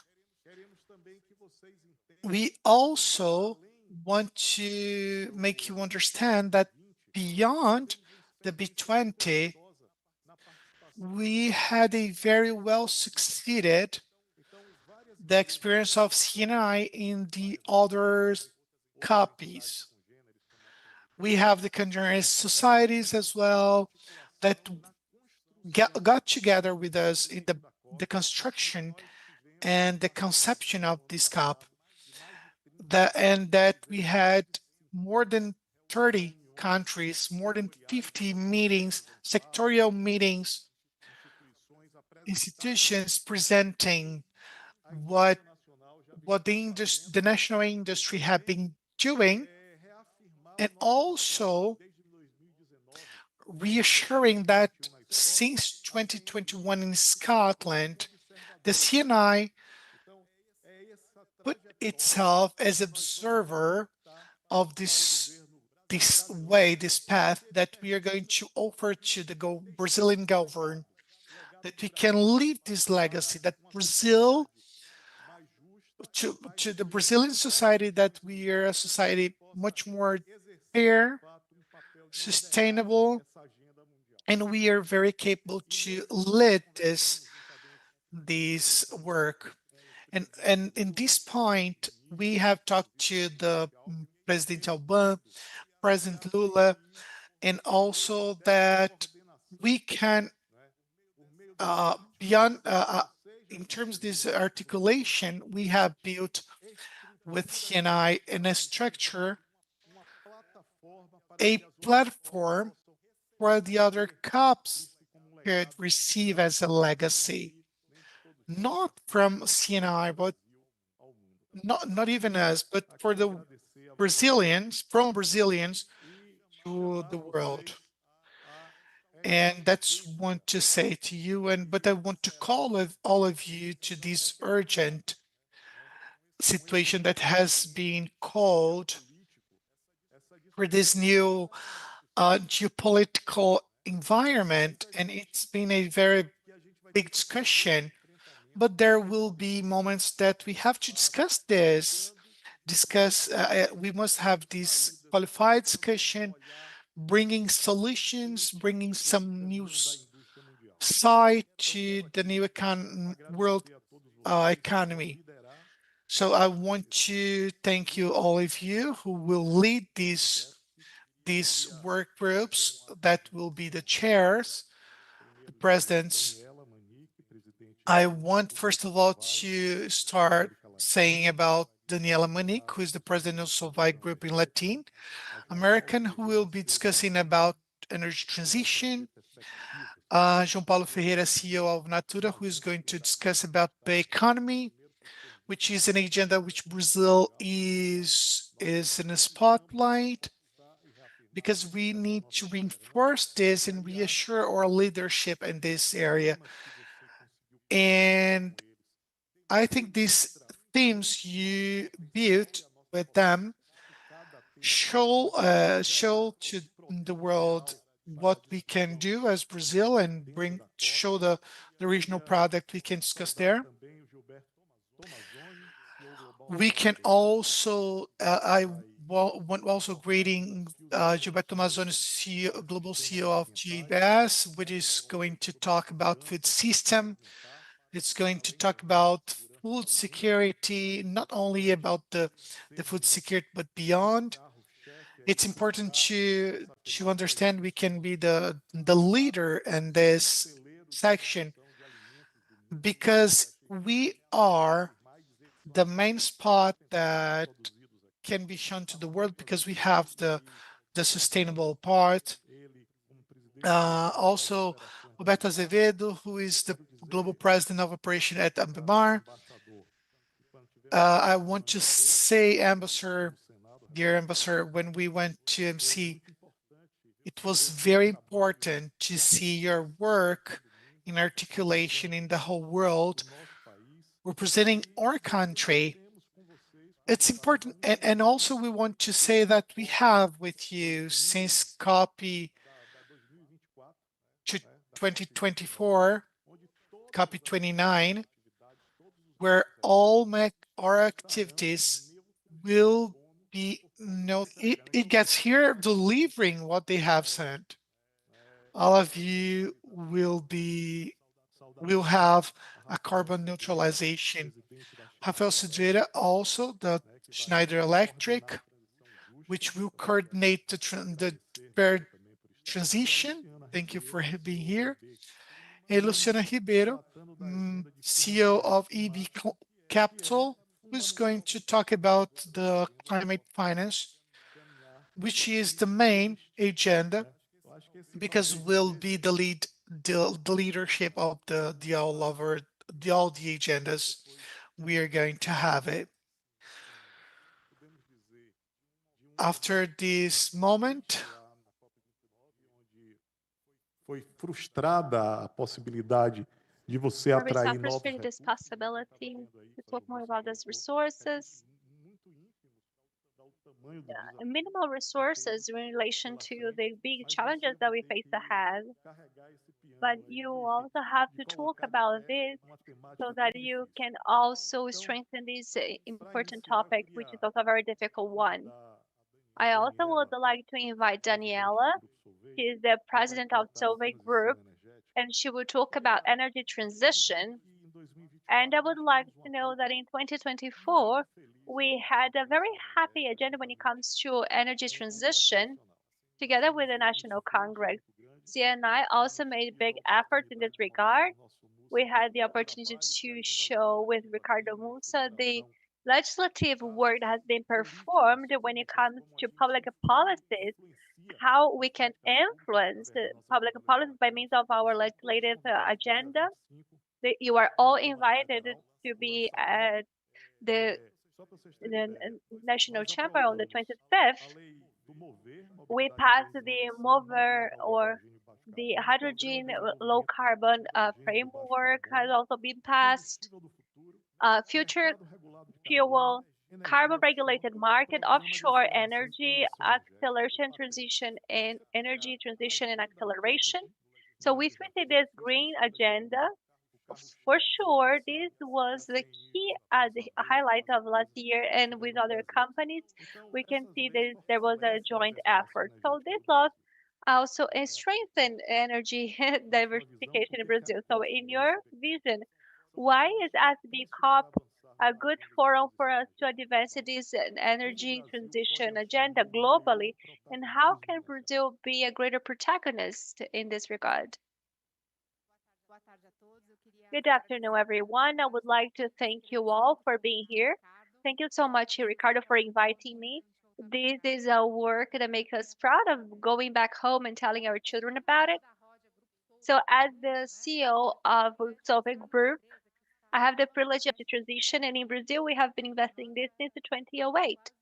So We have been doing this for over 20 years, investing greatly in this field. One of our greatest projects to destroy GHG is being done by our plant since 2008, which is very important.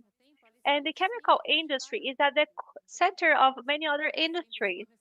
So we are the suppliers of textile and houseware, automotive, and other industries. So we can see these several sectors how they are advancing when it comes to energy transition and the challenges of every chain, because the industry also faces so many opportunities and challenges, and we have so many barriers to be overcome. So I think it is crucial to have this environment and SB COP and COP30 so that we can accelerate this energy transition globally, and so much so as we can do in the productive chain. We also have government leaders, business leaders, civil society is also involved. We can also see our better practices that can be shared, our ambitions. It's not possible to make it possible without having all these parties totally committed. If civil society does not look forward to these products, if the government does not support the companies that are heading towards this, and if industries are not ready to respond to such wishes. So SB COP also involves private sector so that we can see everyone that is possible to be done if we have the due support. It also makes it possible for us to exchange knowledge. It's also we can talk about low carbon emissions. No doubt, as we have said, we can see these on the news every day. Global warming is a reality already. So how can we de-accelerate this? So being in the Amazon region, then we will be in the perfect place for us to talk about it. And Brazil is a model that must be like the best example for us to show the world is when it comes to Solvay Rhodia Group. We are totally neutralized, carbon neutralized by 2050. In Brazil, we'll be doing this by 2030, 20 years before the rest of the world. So we already have a plant producing over 1 billion tons with a 95% neutralized carbon. We already have another project to reduce it by 97% in 2070, and by 2030, net zero. Is it possible? Yes. Being competitive and exporting chemicals and also serving our internal market. So these examples are important. And Brazil is amazing. More than 85% of our energy matrix comes from renewable sources. Almost 50% of our total energy matrix comes from renewable sources. So there is no other more emblematic country with better examples than Brazil to provide COP30 and SB COP. All these ways of making it possible and a reality. And if we are supported by government and the right laws, the right financing, all consumers also supporting us in the right way to work, I think that this is the model for us to reverse what we have been seeing today when it comes to climate attacks for future generations so that we can save the country and the planet for our children and grandchildren. Wonderful. Now, I would like to invite João Paulo Ferreira, CEO of Natura. João, we know how important bioeconomy is and the importance of Brazil when it comes to this field. And bioeconomy in Brazil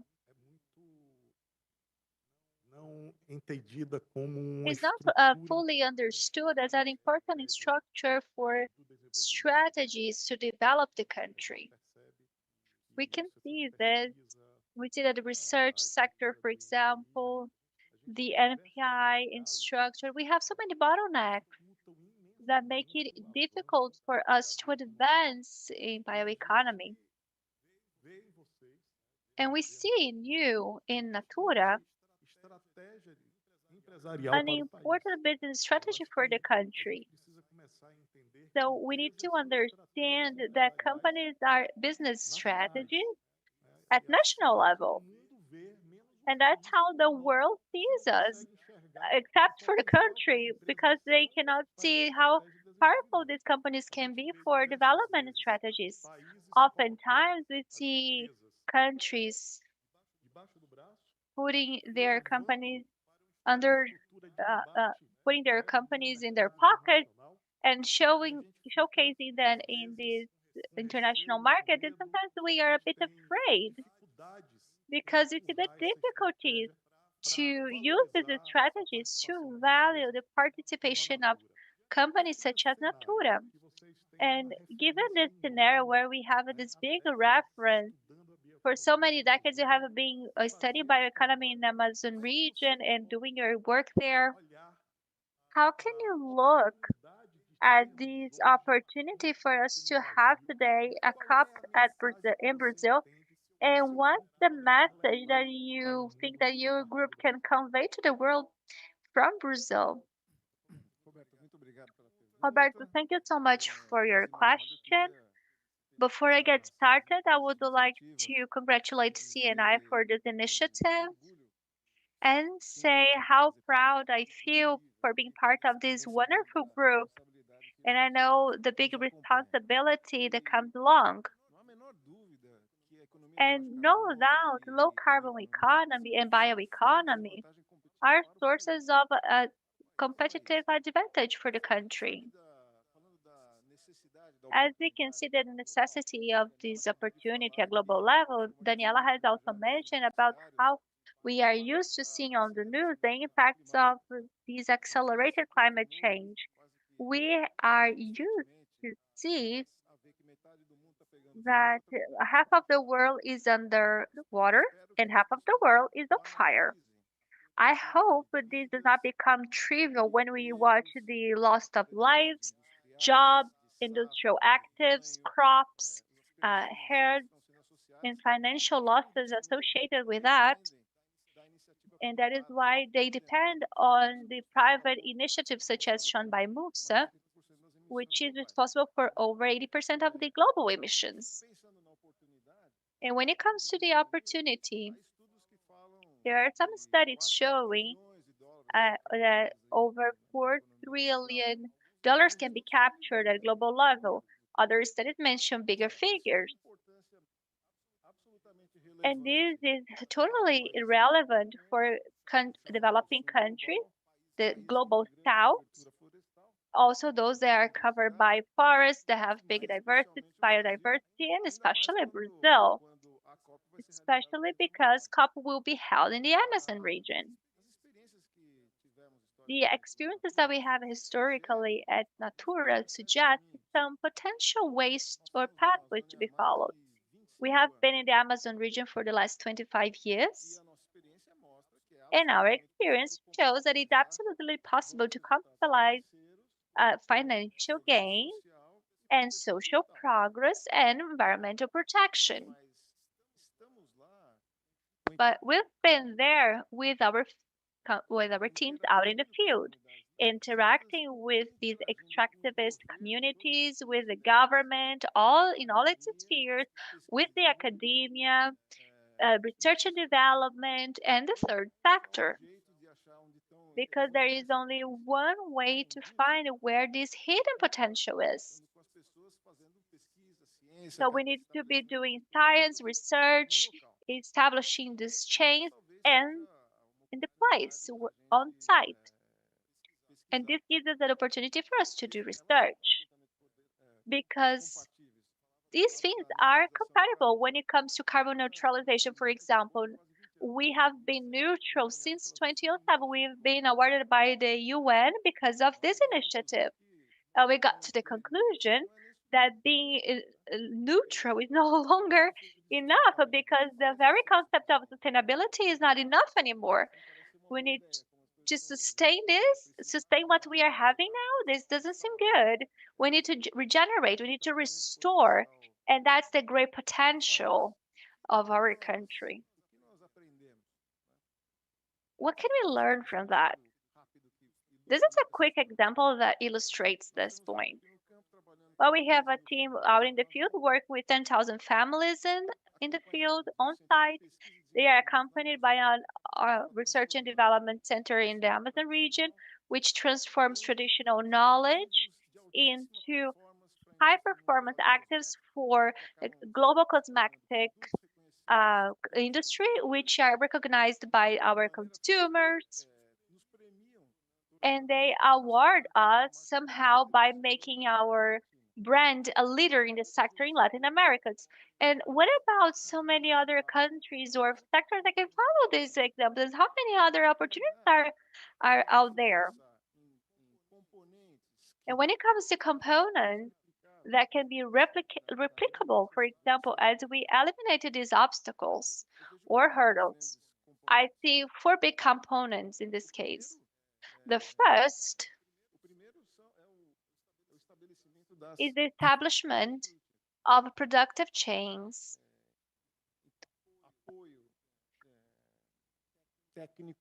and the technical support, increase the training of all workers, training our human capital.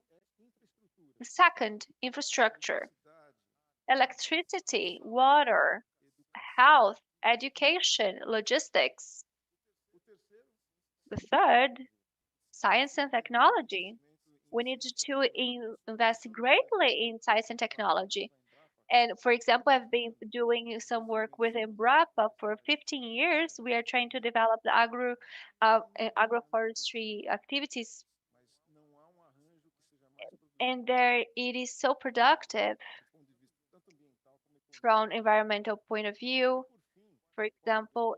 And the fourth, I would say that the market opening when it comes to regulations, finance conditions, so that we can generate a competitiveness among these global markets. So if we can identify inside these four components, points in common in all these sectors, I think that it is possible for Brazil to seize this opportunity to become a global leader in low carbon economy and also in bioeconomy. Well done. I would like to highlight the work that you do in Baixo Sul, in Bahia, in the state of Bahia, because you maintain Cabru when it comes to chocolate manufacture quality. Chocolate, this has chocolate production history in Brazil. So I would like to highlight this. And once again, I would like to say that for this to be a reality, we need to make Luciana Ribeiro tell us where all these resources will come from so that we can train people, so as to do research, and so that we can have new technological achievement, equipment. So as we can see, Luciana, we have a big challenge ahead. There's always this ambition, and this is to triple our financing for developing countries from 100 billion to 300 billion per year, and also to increase efforts to finance to 1.3 trillion per year. And we know that COP29 frustrated this debate to a certain extent, and this became a negative legacy so that we can face this as a whole COP in Brazil. So I will leave you the most difficult thing to answer. Where will this money come from if those who have the money do not want to invest their money? If the big countries, those they are emitting the biggest amounts, as they should be the most committed ones to finance, because this is not a challenge that started recently. The carbonization history of is something that comes from the other industrial revolutions in some countries that we as we here in Brazil, we cannot make this revolution get to all inhabitants in the same way. So we have this historical process and this historical moment where we find ourselves in a moment where it's difficult to dialogue né, que a gente construiu, tinha construído com because o we tempo, have built this over time, but we can see that these debates, this discussion, this multi-sectorial dialogue, multipolar dialogue is no longer functioning. And now we have this hurdle to get this finance without having the big players around the table to talk. So how can you respond to this as a good Brazilian who never gives up? Roberto, you are scaring me actually. First of all, I would like to thank CNI for inviting me and congratulate you all because the solution starts in private sector when you are around the table to talk. You are at the center of the solution. Also, Musa, thanks for inviting me so that I could be part of this wonderful group of people sitting here. I was more, I am more scared of the transversality than excited now. For us to talk about finance, I think that we have been performing a very good and relevant work at B20 when we are centering in finance. And when it comes to financing, as it comes to different sectors, every sector has its own context. But for us to try to understand here and try to divide this into big topics, we have this technology that has already been proven and established in developed countries, and finance is over there, it's settled because these renewable energy are cheaper, are faster than fossil fuels, for example. So we see this relevant volume of finance there. And we're going to see this probably in two categories. When it comes to developing countries,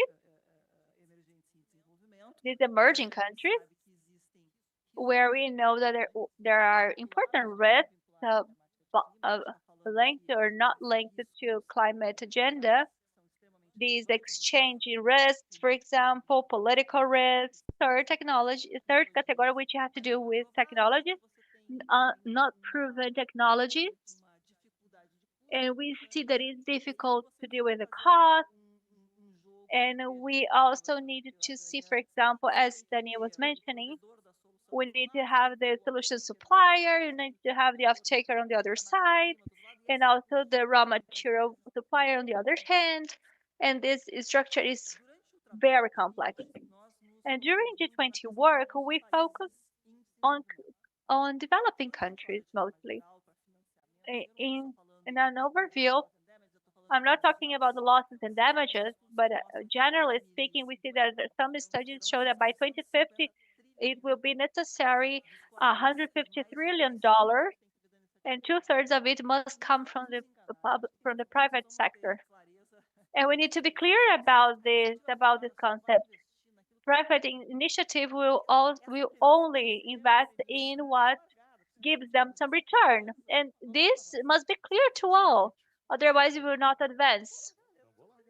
This is a good starting point, of course, and the government also needs to understand that.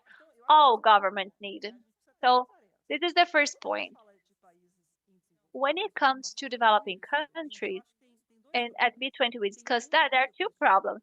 We need to use public resources by multilateral and development banks because they already allocate a huge amount to these countries, but not necessarily to the best activities, not the best way.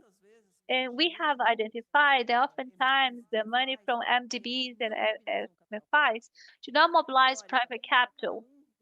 Theoretically, for every dollar public resource, we need to mobilize 3, 4, 5 dollars in private sector. So for every dollar in the public sector, we are mobilizing regarding resources to financial support. Although this is being done in a very abrupt manner, we want to see what are the most effective programs. And this is important for us to understand how we can use public resources better because they are limited, not unlimited. And we need to use them efficiently. So this is a very important aspect. And we also need to discuss that public resources are some sort of cheap talk because they actually are part of the taxes paid by the population. And the country credited to the public is here what has no owner. And we need to review that because public resource is public because it is managed by the government, but it needs to be as efficient as the private sector intends. Sometimes they do not reach this level of efficiency, but that's what we aim. And as Musa has said, we have this concrete project all over throughout the B20. Our proposal is to give them these recommendations, and most of them were taken by G20. And now we have come to this action stage, and we need to see how we reduce risks, exchange risks, especially for Latin American countries, these political risks, and also tax risks. What are the practical instruments that can indeed diminish this risk? Well, Brazil has already working on that. For example, EcoInvest, for instance, is an initiative by the Central Bank of Brazil so that we can have this exchange heading. And practical, we do not have this instrument focused on equity, which starts with equity. Not all projects start with equity, not with that. And unfortunately, there is no applicable or pragmatic mechanism that can allow us in Latin America, for example, to have this risk reduction instrument for commercial investors because they are interested in the financial return of the project. But they have this assurance that if there is this positive result was shaken by these exchange risks, these exchange loss will be offset by this equity mechanism. So as they're being supported by Systemic from last September onward, we're trying to connect all these parts so that we can have the better facility. And apart from financing, we also need to focus on bringing light to Brazil and Latin America because unfortunately, the global south and global north, do not be mistaken. We are not part of the global south. We are actually of the global south of the map. Unfortunately, we are a bit lost in the globe because the global north, they know, and global south, those who are leading the discussions are maybe countries from Africa, India, not Brazil. So the central bank is very nice because this was an international company that looked at Brazil and understood our capacity. But generally speaking, such as our ambassador said, that Brazil is not a company that is well known when it comes to its potential. And this is very important during COP30 so that we can be a solution, a climate solution hub, world. So we need to bring knowledge and visibility so that Brazil can not only by means of financing, but by means of its natural and technical capabilities, provide the world these solutions. And I know that my time is almost up. We are having this geopolitical scenario, which is a very complex one, and many of our resources have been cut back, right? And the US has been withdrawing so many resources from so many supporting scenarios. But this is also a moment for many opportunities because supply chains are being requestioned. Regional leaders are becoming more visible. The middle power countries such as Brazil, of course, we are a protagonist in this area, and we are becoming more and more relevant in the supply chain and in geopolitical discussion. So apart from all these challenges, I think that we have this excellent opportunity. And I'm not sure if we can bring so many solutions, but if we bring at least one, I'm happy. But well, you are so optimistic, so that we have already a very good start. So that's very good. What you said is very interesting because indeed, just Musa, please help us. Just for us to have this evaluation here in Brazil, we needed to make our recommendations at 3 levels. Firstly, for government, top, recommendations directly for our own government, federal government of Brazil. And here we have a greater deadline. And we need to take advantage of our presence inside the Amazon region. And here we have, for example, the president of Amazonia Plus 21, who articulates all these discussions. And many governments are also part of this institute, so that we can recommend things for this territory, because it needs this specific look at this area. So these are 3 tiers where we can work with our recommendations, because this topic perhaps will not reach this local facility, which this local facility will benefit from this, for example, Amazonia Plus 21, which will be benefiting from this, but there must be some local implementation for this place. So thank you so much. Thank you so much, Daniela. And it's a big pleasure to have you here coordinating all this work. So now I would like to give the floor to Mr. Tomazoni, Gilberto Tomazoni. And I would like to say that producing with these climate uncertainties, well, it's not very easy, right? Unfortunately, we cannot hear the speaker, or maybe a grant that is not being given, or when you wait, the benevolence from heavens, or this is so benevolent that you can no longer even have your crop because it is raining so much. So the climate impact we have been seeing, we see that it's a reality lately. Mas mesmo assim, mesmo com toda a dificuldade, o Brasil, ano a ano, vem batendo recordes de produção em grãos, Even em proteína. nowadays that Brazil is beating records in the production of grains and crops and things. So you are going to organize all the debate. How you see the debate in this theme, and how SB Cup can offer in a way to decrease this bias view. I want to emphasize that livestock farming is hated and loved at the same time, because it can bring the biggest and most proud feeling. But I want to excuse first the ambassador, Gilberto, that I'm going to be very sincere now. Why Brazil is always in the edge of the world, and then cannot be the biggest player? Well, because the ones who speak bad things about Brazil are the Brazilian.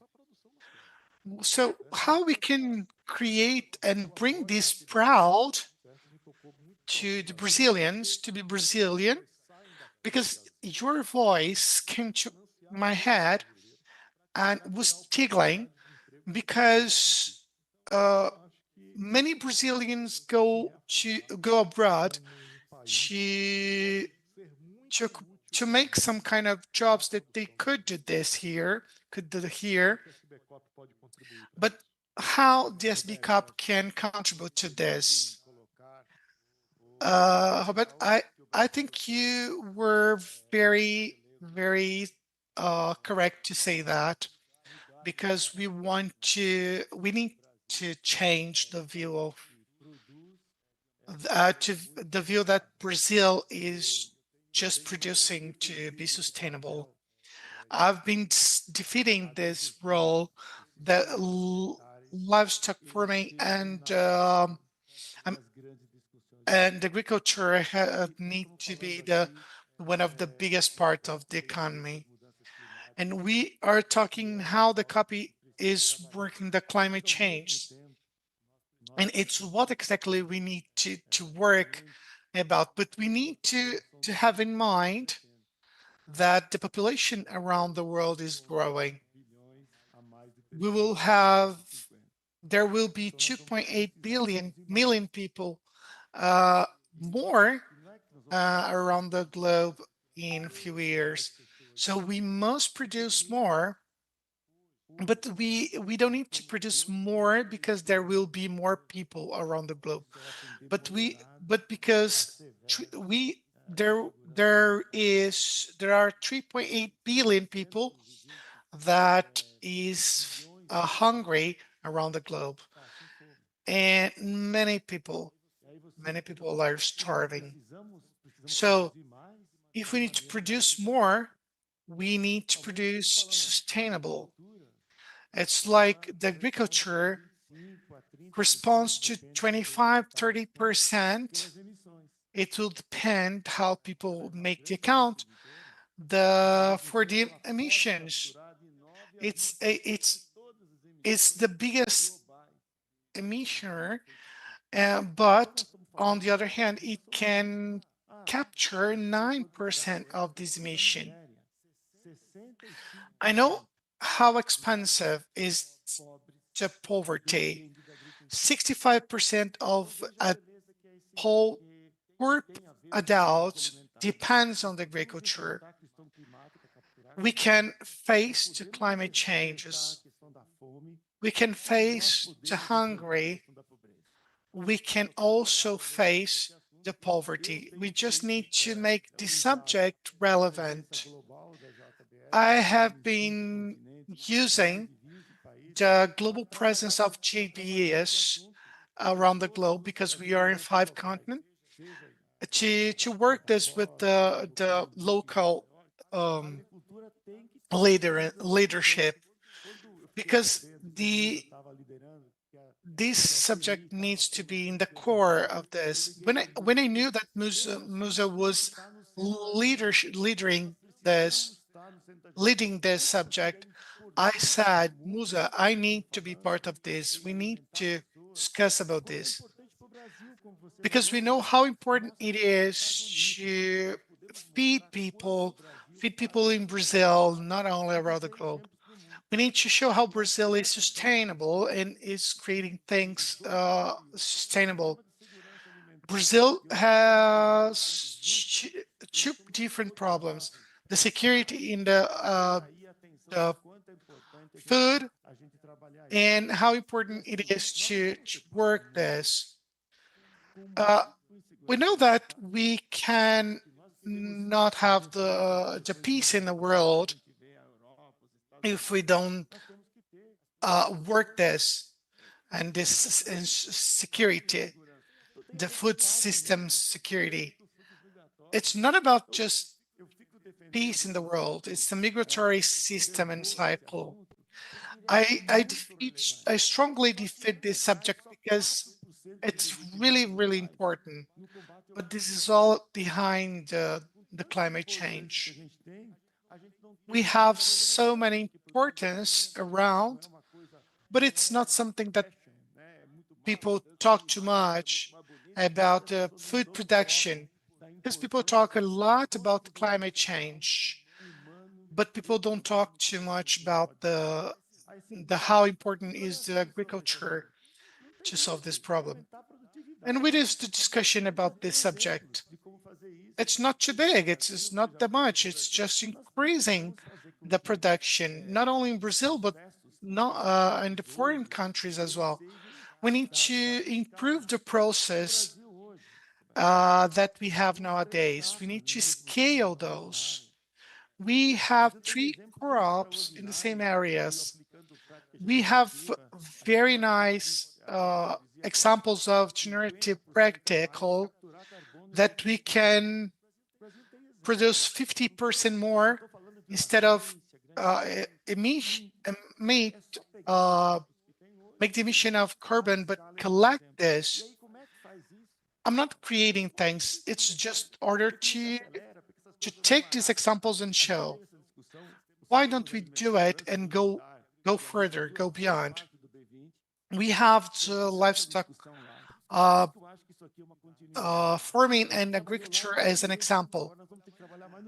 We work in the last GB, the what, but now we have to work in how, because the what is not so different than the best, but now the how is very important to know how we make some kind of food in the during the chain, because there we have talked about this small producer, because I've been talking about this because 30% of the production comes from the smallest producers, because the biggest one have the technology, they use those technologies to increase their production.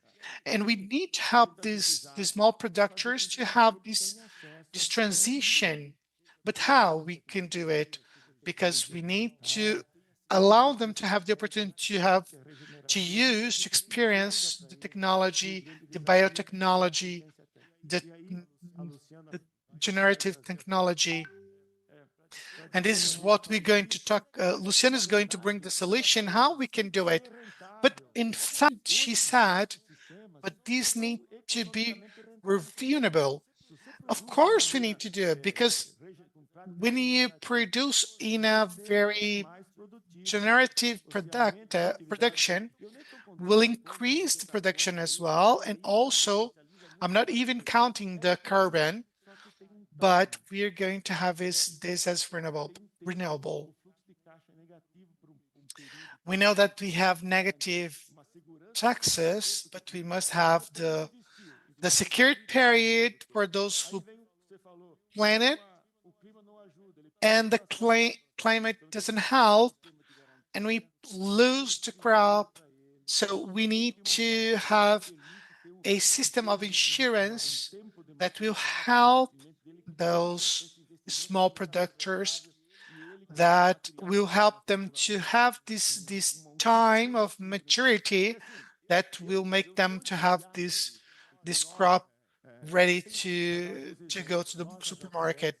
I'm very enthusiastic about this, but when we talk, I'm going to talk about JBS, but it's not only about JBS, but I'm going to talk about the supermarket. But when I talk, and I feel much more comfortable when I talk about JBS, we have 6,000 offices that we call as greenhouses that help these small producers as a compliances that will help them to increase the production. And we, in some of them, we help it to double the revenue they can make. We had the governor of Elder Barbalho earlier here, because we have a project there with the private sector, with all NGO together. We are not competing, we are getting together to help these producers. We have TMC, we have the Pará governor and JBS, and many other companies that are joining this group that will help to have the transparency in the chain, because here we produce with sustainability. And first, I want to congratulate and thank Moose for bringing me here, and Cine to this initiative, because the private sector is the voice of the public sector to bring this information to the world, because we need to bring because the industry can transform, can change everything. I'm just going to finish this part because I'm too motivated to talk about this.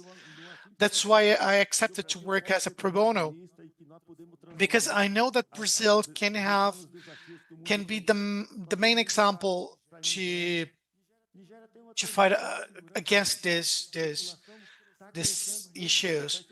We have the example of Nigeria. They have a strong food security because the governing and the sector, the private sector got together to get this because they will be the third biggest countries around the world.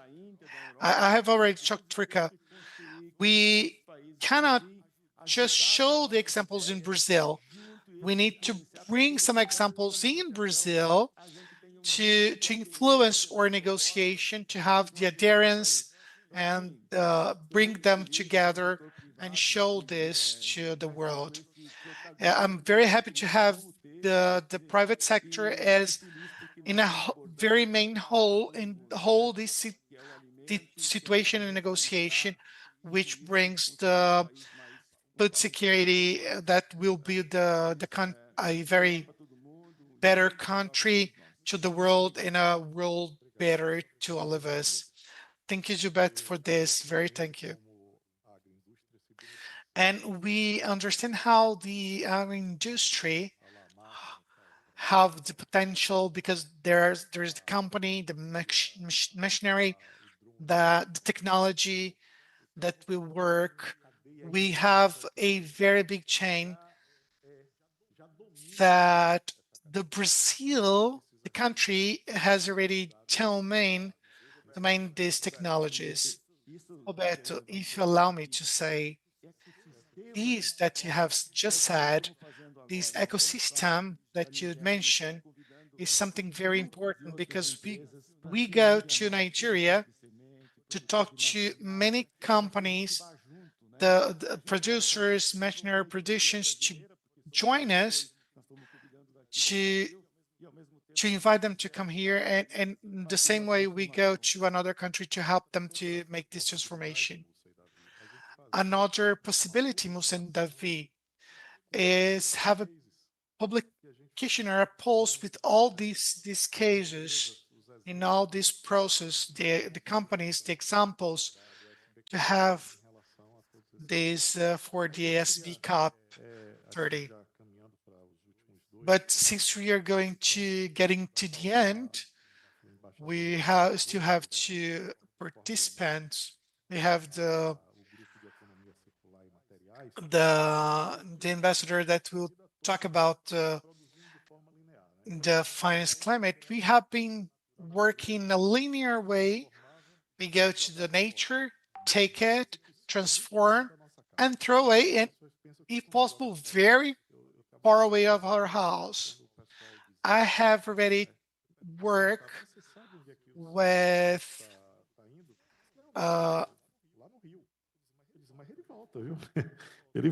sanitation, and people use it to say, do you know where your garbage has gone? I said, to the river, but people use it to say, but do you know that it will come back, right? Because it will. We have advanced with the circular economy. We have already debated this in the Senate. We approved this. We have this in the Commonwealth camera, and we hope this will be proved very far. We have the opportunity to have the circular economy event that will take place in São Paulo. And I think this theme will be very strong in the country. And you will have the opportunity to coordinate this and take all these considerations to this event, to the COP30, and how they have been articulating in this area. Because in Brazil, we have the health source going on. We have a successful case with aluminium because we have this importance that we can reuse the aluminium. We have a lot of sectors that had gone very beyond, and very far. And which examples or how you can use these examples to at the COP30 about the circular economy.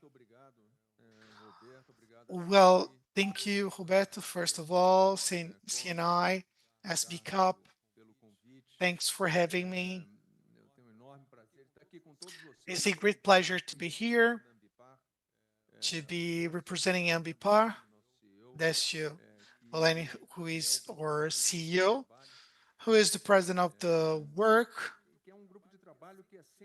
which is a work team which is totally aligned with the core business in the Ambipar in order to avoid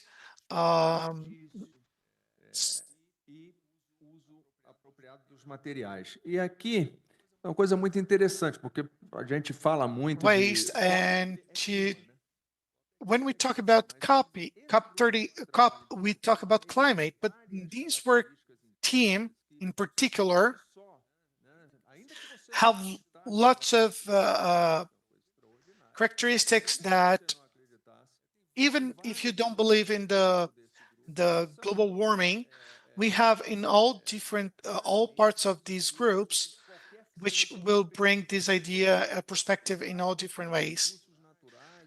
For example, when we talk about natural resources, mineral resources, they are they're finite.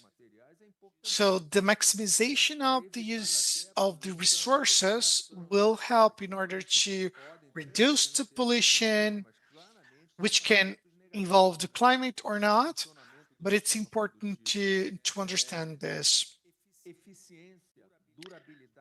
The efficiency, durability, everything is related to the circulation of the economies,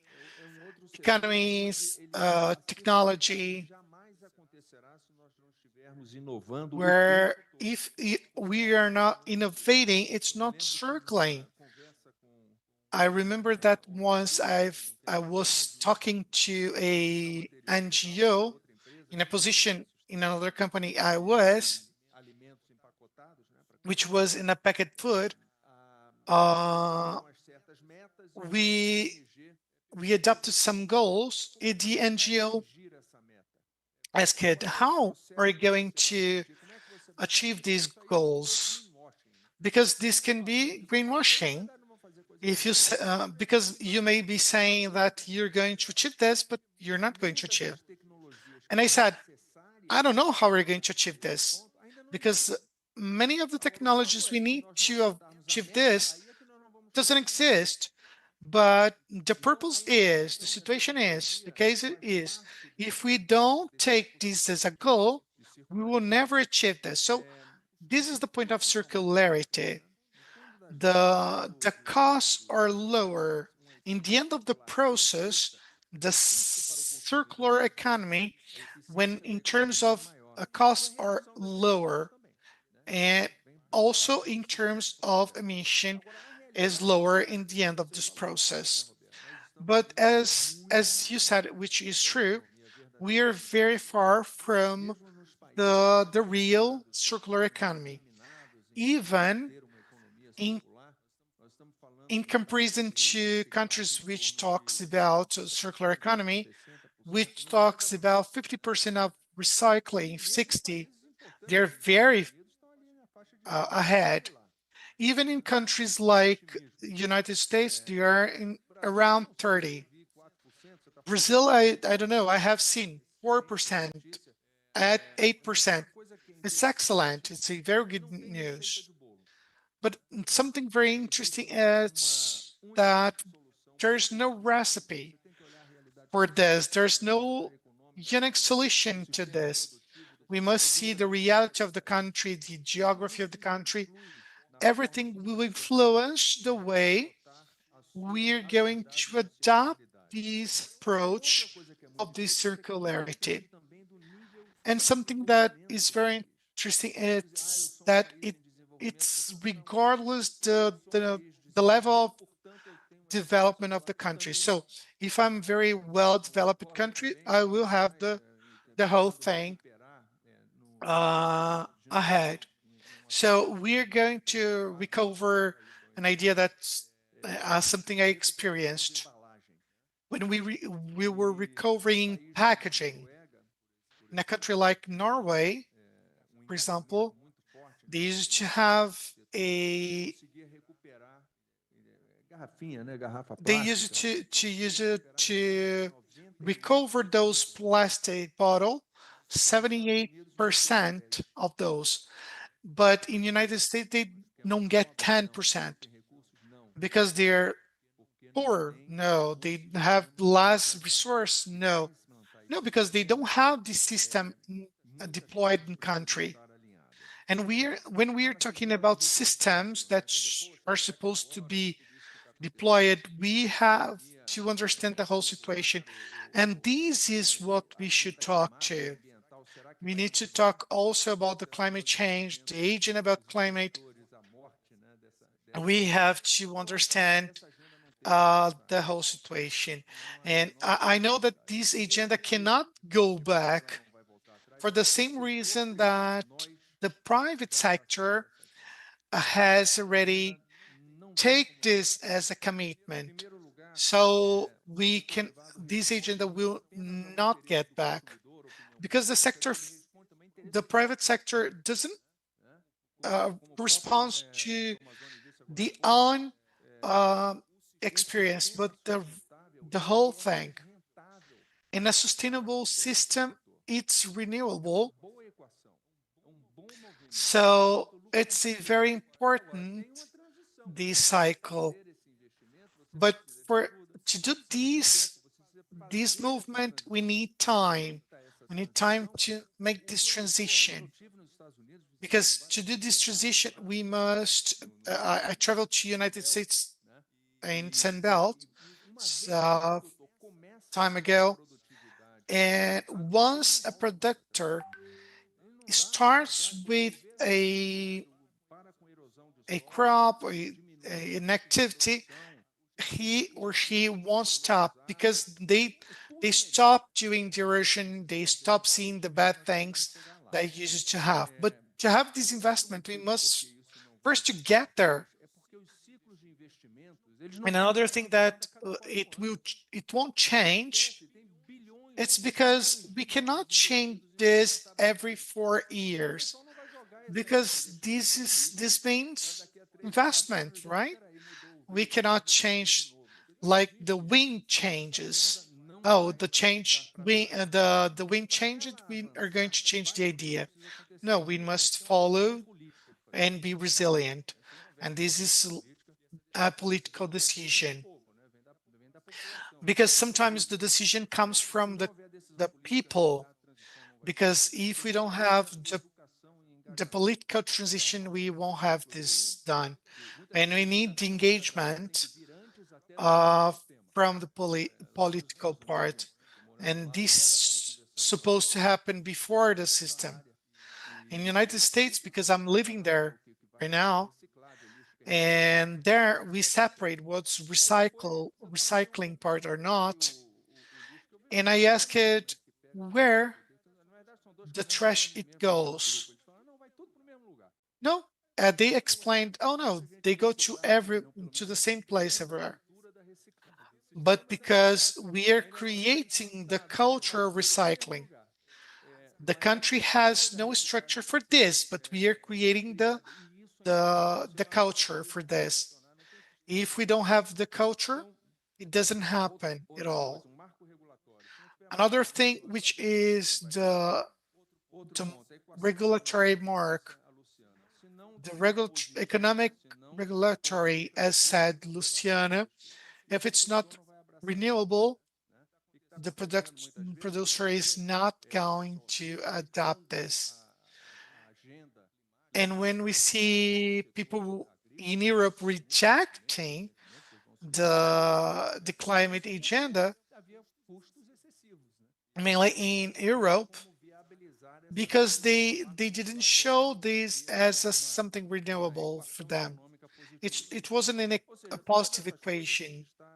So everything should be in position or linked in a way that it's adequate with the consequence. right? And to lead this, the private sector need to work together because the government will not do it by itself.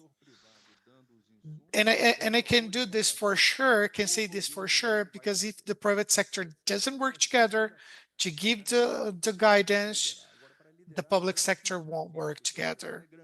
But it's also harder because the private sector is too big, too many sectors, and they are very different from each other. And then it's like we did here, separated in sectors. If we get together, it will be a Babylon. Everybody talking different words, different things. But we have to separate in groups where we could talk in the same language, we can be the same page. And we must be in different ways in engagements, different engagements. And all of this should be done in a first step because we have created the SB Cup, which I should congratulate. And also you talked about the legacy, and I think the SB Cup is a legacy that Brazil is living, and not only for the country, but for the other countries as well. We had the G20, which is a legacy, and I want to congratulate CNI and everyone who is involved in this launch. Thank you very much, Roberto, and to your participation. Elétrica na América do Sul. I'm going to talk to Cidreira. A transição para a economia de baixo carbono não se faz só com recursos, né? Não se faz só com tecnologia. Not only with technology, but we need to have trained people, employees, focused on their skills with this new green competencies that will be so much needed in these workplaces. And in our system, we have Senai, which performs this training work when it comes to the necessary skills. And it's also at your disposal if you want to dialogue about this. This is so important because, of course, I'll be advertising a little bit about this system. I cannot miss this opportunity. Now, I would like to say to you, Rafael, that you will have a very important role in this regard, because you have to look at this whole transition as an opportunity for employees and local communities. Many companies have been doing this, many sectors have been doing this. We know that this license to operate is a reality in the life of all these companies that work with these ESG look at work. So everybody wants this social license to operate. You need to help us together with your group to build this future of opportunities for these local communities and workers. So what's the perspective that you see in this debate for us to bring a COP together with your team ahead forward? Well, thank you so much, Roberto, for this question. And together, I would like to congratulate the CNI and Ricardo. Thanks for inviting me. These we are Brazilian champions, right? But we also need these global champions to work, right? And that's why we need collaboration, ideas, and we need to be more and more known as a country as well.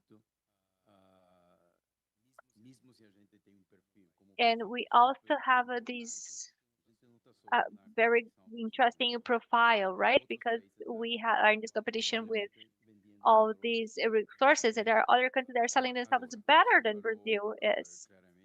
And as you said clearly, one of the big bottlenecks that we have, or the big bottleneck that we have, are people. Because this whole transition is accompanied by this technological transition, digital transformation as well.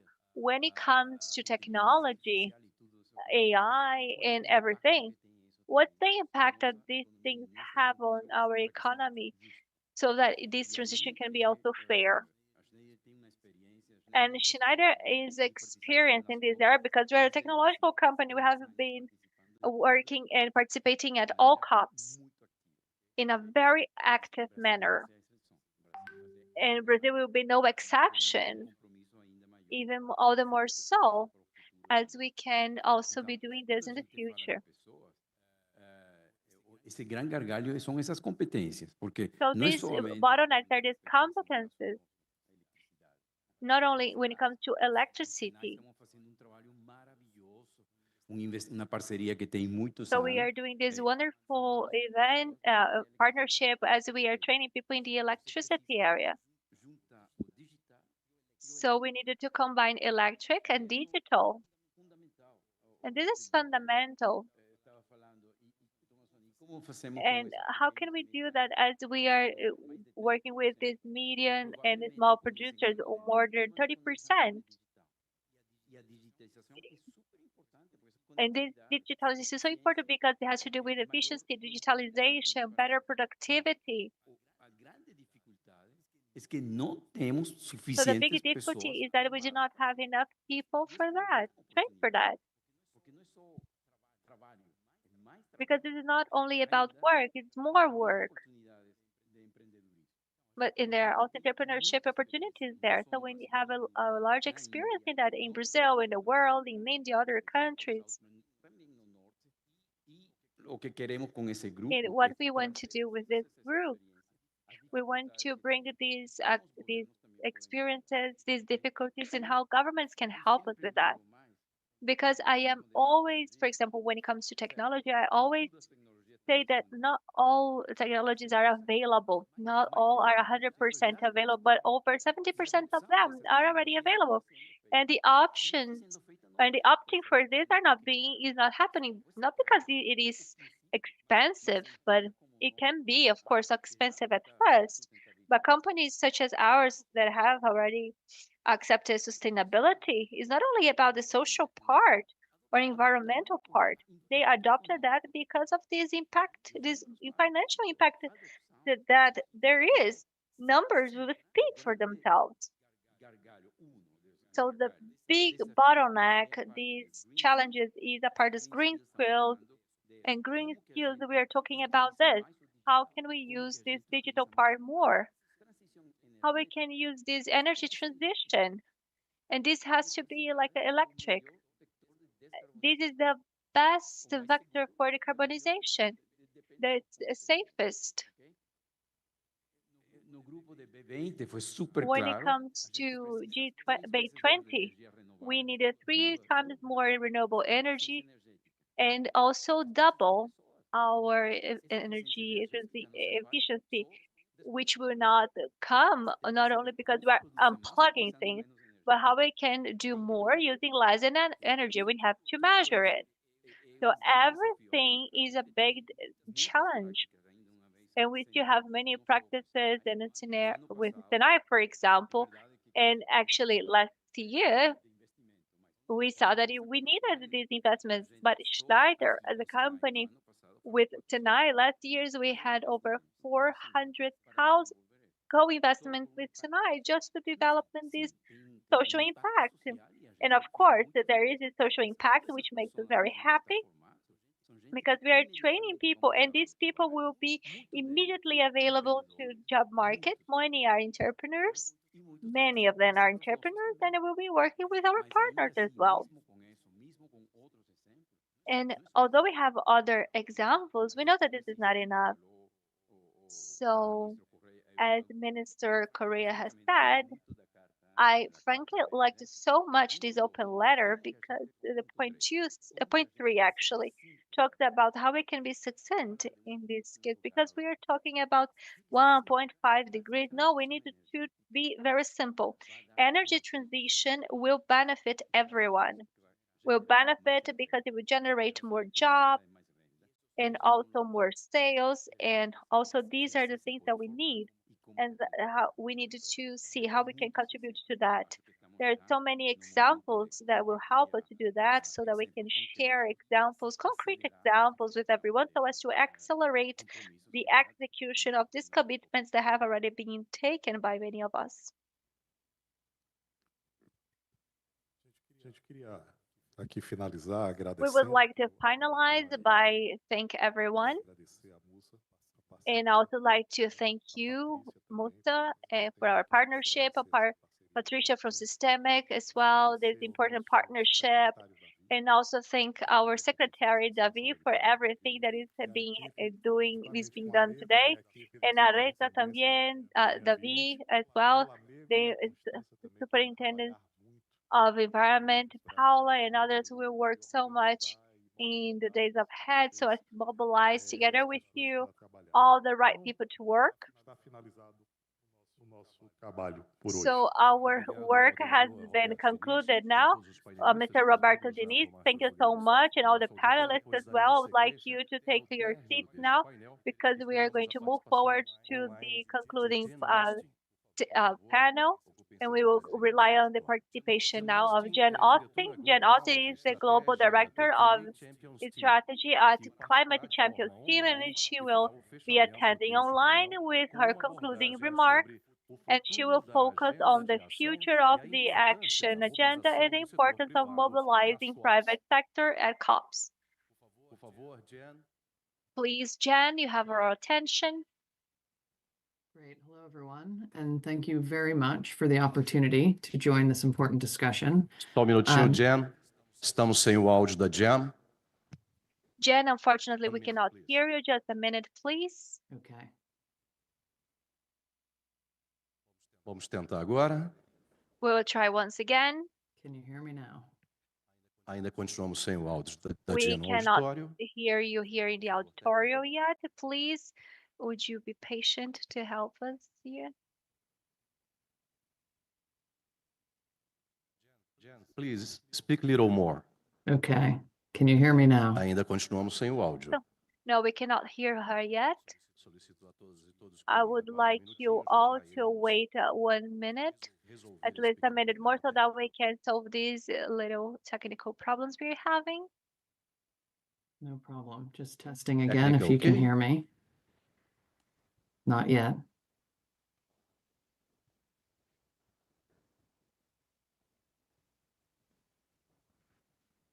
So I'll try again.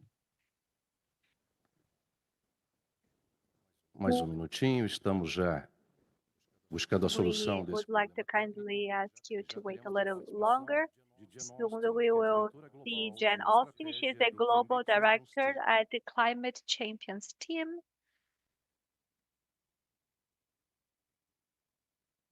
Lembrando que este evento é uma realização da CNI, And we would Confederação like to Nacional. remind you that this is an event held by the Brazilian Confederation of Industry, and the co-supporters are SESI, the National Service of Learning, and the Support Service for Micro Companies, SEBRAE. Já temos. Jen, please, little speak. How One about if more. we try now? Não, ainda não. Not yet. Sorry about that.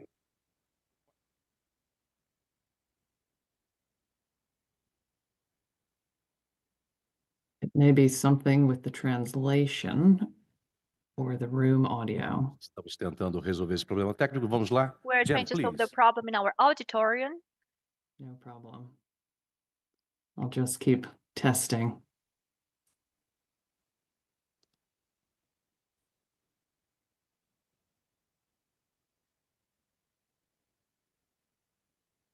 E então, Any luck now? acredito que continuamos sem o I áudio. believe that we cannot hear her yet.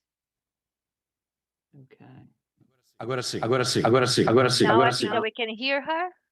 Now we can. Okay. Yes. Success. Okay. Fantastic. I will proceed then, unless anyone gives me a signal. Wonderful. Okay. Well, thank you all for the opportunity to join today, and apologies for not being there in person for technical difficulties and because I would prefer to be there with you all. And thank you also for bearing with me as I speak in English. I do think probably part of why there was technical difficulties because there's very good translation in this event as well. So thank you for that. And so first, let me say it's a real inspiration to hear from this really fantastic panel about this important set of issues and the critical role that businesses can and already are playing in driving solutions for climate. And, while the challenge of the climate crisis truly is a crisis, it's so important to remember that significant action is already underway and to reflect on the fact that really it's a lack of action on climate change that will be most costly, and that in fact taking action is what will lead us to the prosperous future that we're all looking to build, and that can harness significant societal and economic benefits that come from smart investments in a transition that decreases pollution, increases resilience, and drives significant sustainable development benefits. And we see this at the economy-wide level and at the individual business level, as you've seen from the panelists who I'm following today. And we're regularly seeing reports across our work of companies who are implementing climate commitments that they're saving millions and even billions from their efforts in their own operations and across their supply chains while getting a strong strategic advantage in new and growing markets. So again, thanks to the panelists for sharing some really specific examples of leadership from here in Brazil. So in my remarks today, I'm going to zoom out a little bit and talk about the action agenda at COPs and how that agenda has evolved in recent years to under the leadership of high-level champions. And my hope is that by giving this overview of existing initiatives and structures, that can help inform your work and the initiative that you're building so it can build on those foundations and further enhance where and how businesses can contribute to even greater success and progress this year and beyond. We have heard throughout the day how important action and implementation is going to be for COP30, and that's very exciting and really much needed. So with that, as you've heard, I'm the Director of Strategy and Policy for what's called the Climate Champions team. We're a team fully dedicated to supporting the two serving high-level champions. And the high-level champions hold an important and unique role in the COP process. So the position of climate champion was established actually as part of the Paris Agreement itself in 2015, 10 years ago now. And the high-level champion's work is to work with what the UN system refers to as non-party stakeholders. We often refer to these groups as the real economy. And this includes CEOs, mayors, investors, indigenous people, and civil society. Anyone who's not a national government who signs on to international agreements, but are really important in helping driving solutions. And so the Climate Champions mandate and work is to mobilize leadership and action among these groups and to connect that with the work of the national governments to accelerate shared collective achievement of the Paris Agreement goals. And the champions are appointed to a 2-year term, so they work hand in hand and pass the baton from COP to COP to try to build a global movement for action that supports progress. We often describe how we work in the champions and our approach to the work around a few core principles that help collectively to kind of bring much of the solutions, like some of the specifics that you've heard about here today, into a collective agenda and that help it come together and be more effective and strong together. And so we work often with the champions to bring alignment, to align non-state actors around high ambition goals to make sure we're all headed in the same direction, so knowing we can go faster together. We work to activate non-state actors around specific commitments and actions. We work to accelerate progress and implementation through collaboration. And we help non-state actors to advocate and support key policies to drive further action, whether that's at the COP itself or in sector-specific forums or in support of national climate plans and policies. Then we use the Champions platform to amplify the success and insights of non-state actor leaders to inspire and inform others, especially policymakers. As has been mentioned a few times here in the panel just before me, voluntary leadership from non-state actors and businesses is critical and can drive a lot of important change, But they can't succeed alone, and therefore we need their leadership to support stronger policies, which can in turn unlock even further action and solutions. We call this a positive ambition loop, and at its core, the work of the Climate Champions is focused on unlocking that and driving that ambition loop. So to achieve these goals of align, activate, and accelerating climate action, and to build on the previous progress year on year, the champions in recent years have developed a number of core campaigns and frameworks to help provide some structure and continuity to this work. Each new champion then has an opportunity to build on these. And of course, we look forward to the announcement of the Brazilian high-level champion when it's decided, so that we can work with them to build on these foundations together with important partners like CNI and others to help take this work to the next level. So I'm going to give a brief overview of some of those frameworks that exist now for people to have in mind as we think of how we can build the road ahead to COP30. The very first two champions worked together to establish the Marrakesh Partnership for Global Climate Action, which is an official platform for collaboration among non-state actors, climate action partners, and initiatives. That one's organized by thematic areas and continues today as an important platform for engagement within the COP process. With some of those partners and others, previous champions launched the Race to Zero, which is now the world's largest campaign of real economy leaders working to have emissions by 2030. That campaign is an umbrella campaign, so it brings together best-in-class initiatives that work with a different range of non-state actors to set science-aligned net zero targets, to publish plans, to take action to achieve them, and then to report on that progress. Since COP26, membership has doubled in that campaign, so it now includes over 15,000 actors across 150 countries, and with more and more of those actors publishing their transition plans and moving forward and reporting progress. And this includes big businesses, small businesses, investors, cities, states, regions, all kinds of non-state actors. In Brazil, we've got a number of participants there. There's 37 companies, 7 financial institutions, 12 Brazilian states, 52 Brazilian cities, and over a dozen health institutions and universities also taking part in Race to Zero. Certainly, we hope to see that number grow this year and see the progress and benefits from those who are in the race. We then have the Race to Resilience, which is a similarly structured campaign, bringing together a group of high-quality, voluntary non-state actor initiatives that are working on resilience. That campaign has a goal of enhancing resilience of 4 billion people to the impacts of climate change, also by 2030. Commitments from participants already cover 3.2 billion, and action is already underway for 2 billion of those people across 164 countries. So action's well underway from commitments from a wide range of individual actors taking action on mitigation and resilience and adaptation activity.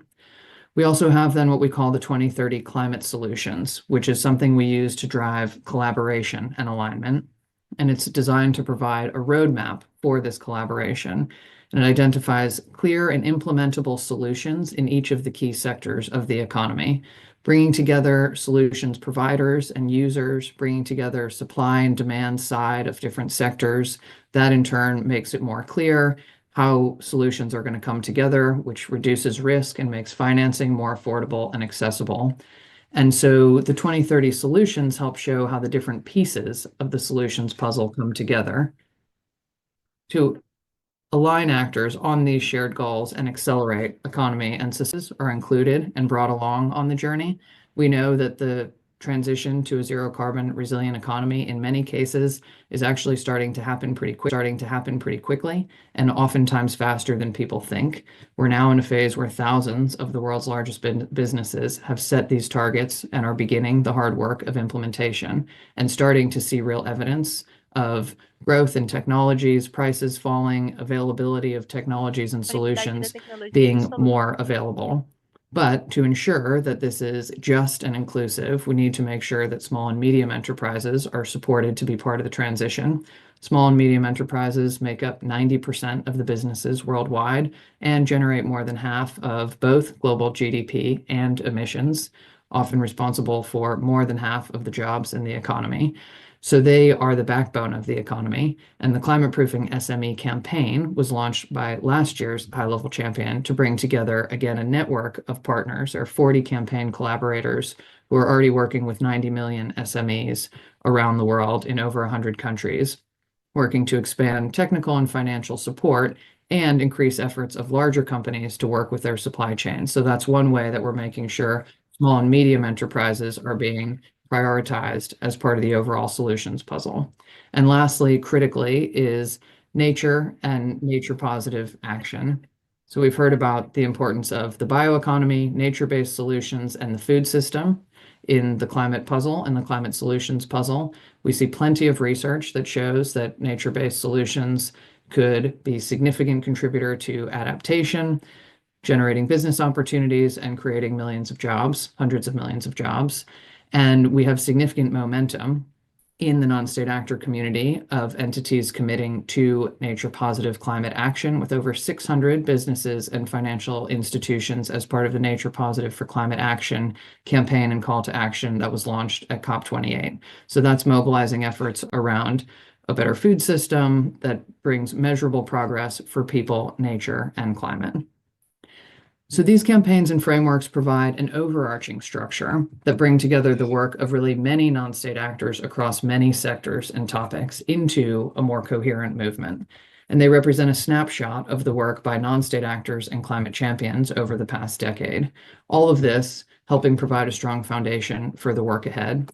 We know in many places our diverse community of non-state actors has been leading the charge on this, really proving and showing that ambitious climate action is possible, profitable, and popular. And the business and private sector is a critical piece. It's a multi-stakeholder movement, and that's one of its powers. But certainly businesses, large and small, are a critical piece of this, with their ability to experiment, to innovate, to help deploy solutions, to buy solutions, and help them reach scale, and to work with governments and policymakers to help them design and implement ambitious policies in ways that we heard about from recent speakers. With all of that, though, we know that much more is needed. And so we have heard from the COP30 leadership today that the world needs an even greater focus on ambition and implementation, on the action component, on really moving forward. And as we move into the second half of this decisive decade, we do know that implementation and action is more critical than ever. It's worth mentioning that just last year at COP29, the mandate of the high-level champions was extended for another 5 years. So that sends a strong signal that all the parties value the contribution of non-state actors in driving action and implementation, and that there's really broad support for this work to continue and grow. And so as we look to COP30, it will be critical that all actors step up, that we move from promises and pledges to implementation and action, and really find avenues for deepening collaboration and collective action, making sure we're bringing those different ingredients together to overcome some of those sticky barriers. It's also going to be important to increase the emphasis on transparency and sharing evidence and proof of progress and insights and lessons learned from the work along the way, because it's really by sharing this progress that helps ensure the credibility and effectiveness of the work, and that helps to inspire and inform others on the journey, both in terms of what is working and what the benefits are, and to help leaders to collectively identify where more is needed, which then helps inform next steps. So as this movement has grown, one thing we sometimes hear is that it's getting a little confusing and sometimes hard to know where actual progress is being made after announcements have been made. And while it's good that so much is going on, it's also important that we collectively take stock of what has emerged in the last decade, and that we're ready to rethink and reorganize as needed to make the most of the good that has come before, and ensure that our collective work going forward is as strong, efficient, and effective as it can be. And COP30 is a perfect opportunity for Brazil to lead by example on that front. So I know many of you in the room and previous speakers have been a part of this movement so far, helped us build and learn along the way. So I want to thank you for that. There's so much to learn from the significant work that has come before, and from so many leaders who we've been fortunate to work with and elevate on the various COP stages, and that's from in Brazil and around the world. And I do want to congratulate you on the launch of this initiative, helping to really be thoughtful about involving more and more businesses in climate action. It's critical. I encourage you to build on the strong foundations of what has come before, As we know, we have no time for duplication or reinvention of the wheel, no time for vague promises, but now is really the time for follow through, action, and specificity. And so I urge you to be bold and ambitious and concrete in your work and to focus squarely on how you can come to COP30 already showcasing and sharing examples of action, the specific benefits of that action with the world, with your peers, and with the policymakers who are there. And I can promise you that I and the whole Climate Champions team look forward to working with all of you in the year ahead to make this action and implementation centered vision of the COP presidency a success. So I thank you again for the chance to share a few words with this group and be a part of this really impressive event.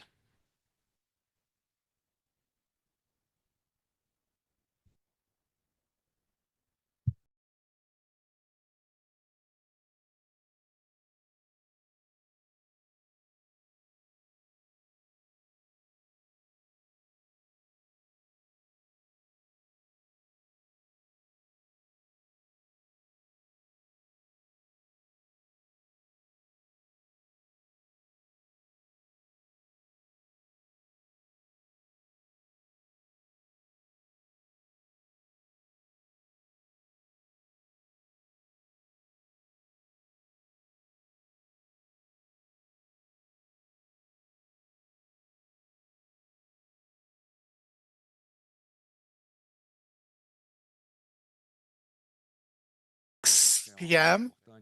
I'll just ask you to be a little bit patient for a little bit more.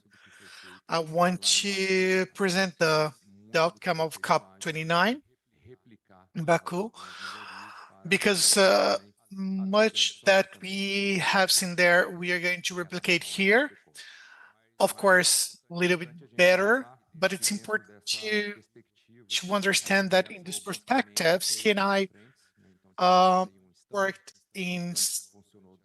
with a stand which we worked during 2 weeks. We received lots of authorities from many countries, and we worked in terms of organization of discussion related to some information CNI, because we have already realized some COPs. In Naholto, we discussed which was regarding the sustainability, and a dinner that we had, and I'm going to bring some parts of the information we have there. This dinner we had in the beginning of this event, but because it's a way that we have to increase the articulation in this event.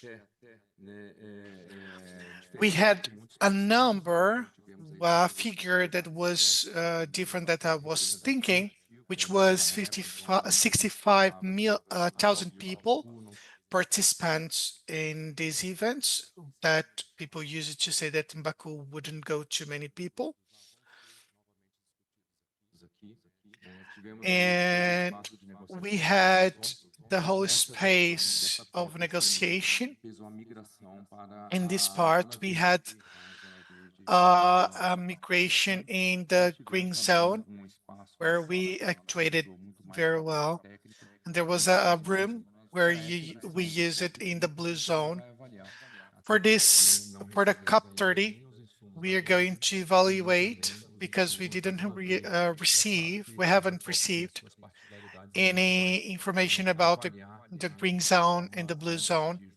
In each COP, we should evaluate before executing something, being blue zone or green zone, or both. But we're going to work from the information we get. We had 54 panels. We had 2 weeks of much work. We had 19 bilateral meetings. We had 110 organizations involved. We received 33 countries and the CNE action, which is very important because we brought some information and some people joining us. And I think COP30 will bring much more information, much more people.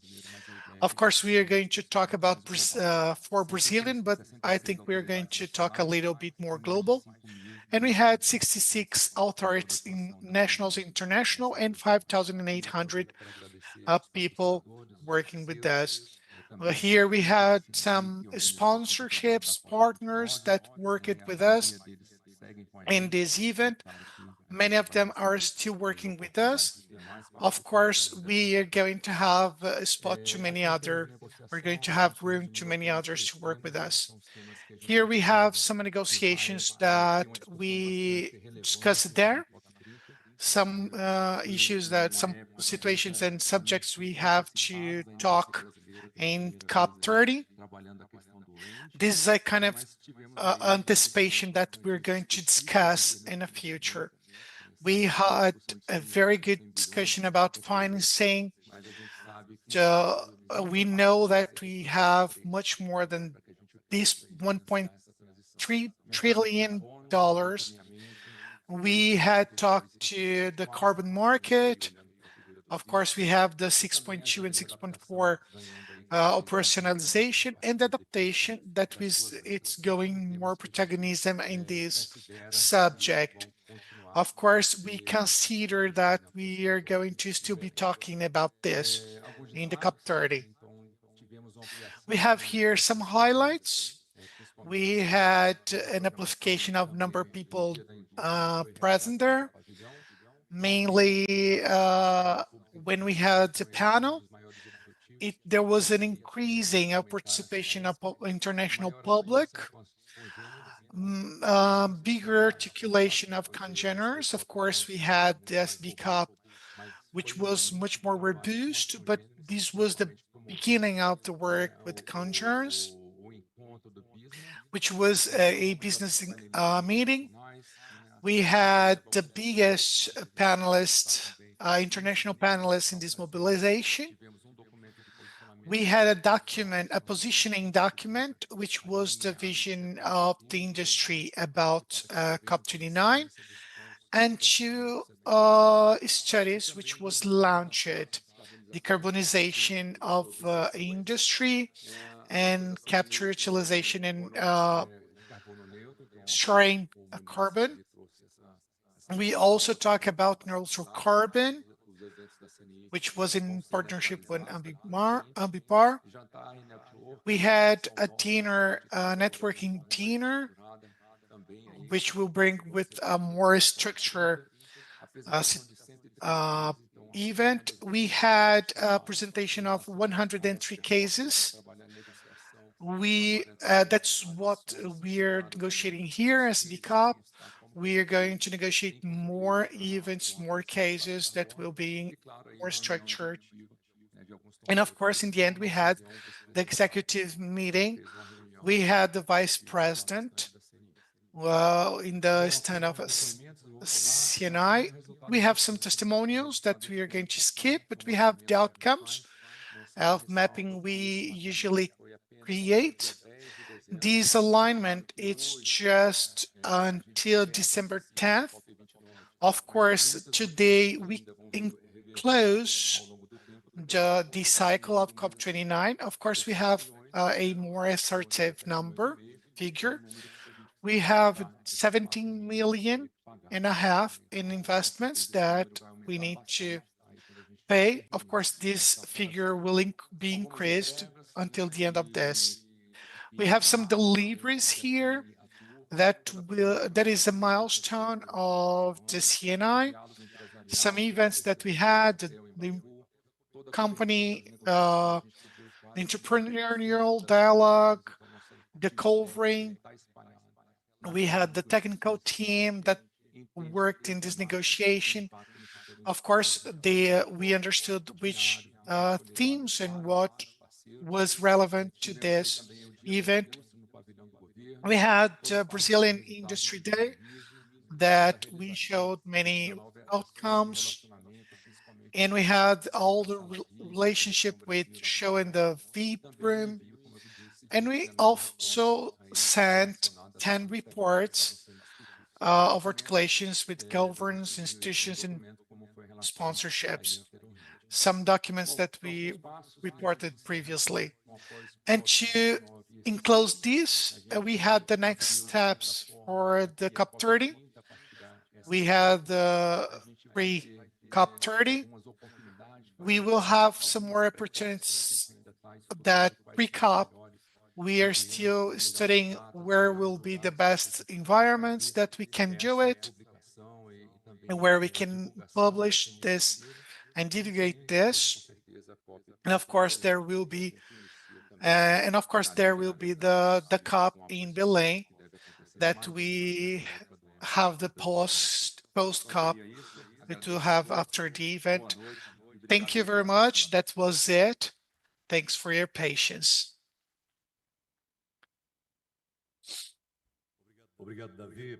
Thank you, David, for your participation. And we are closing this event. We see each other in the next events of this bill. Thanks. Good night.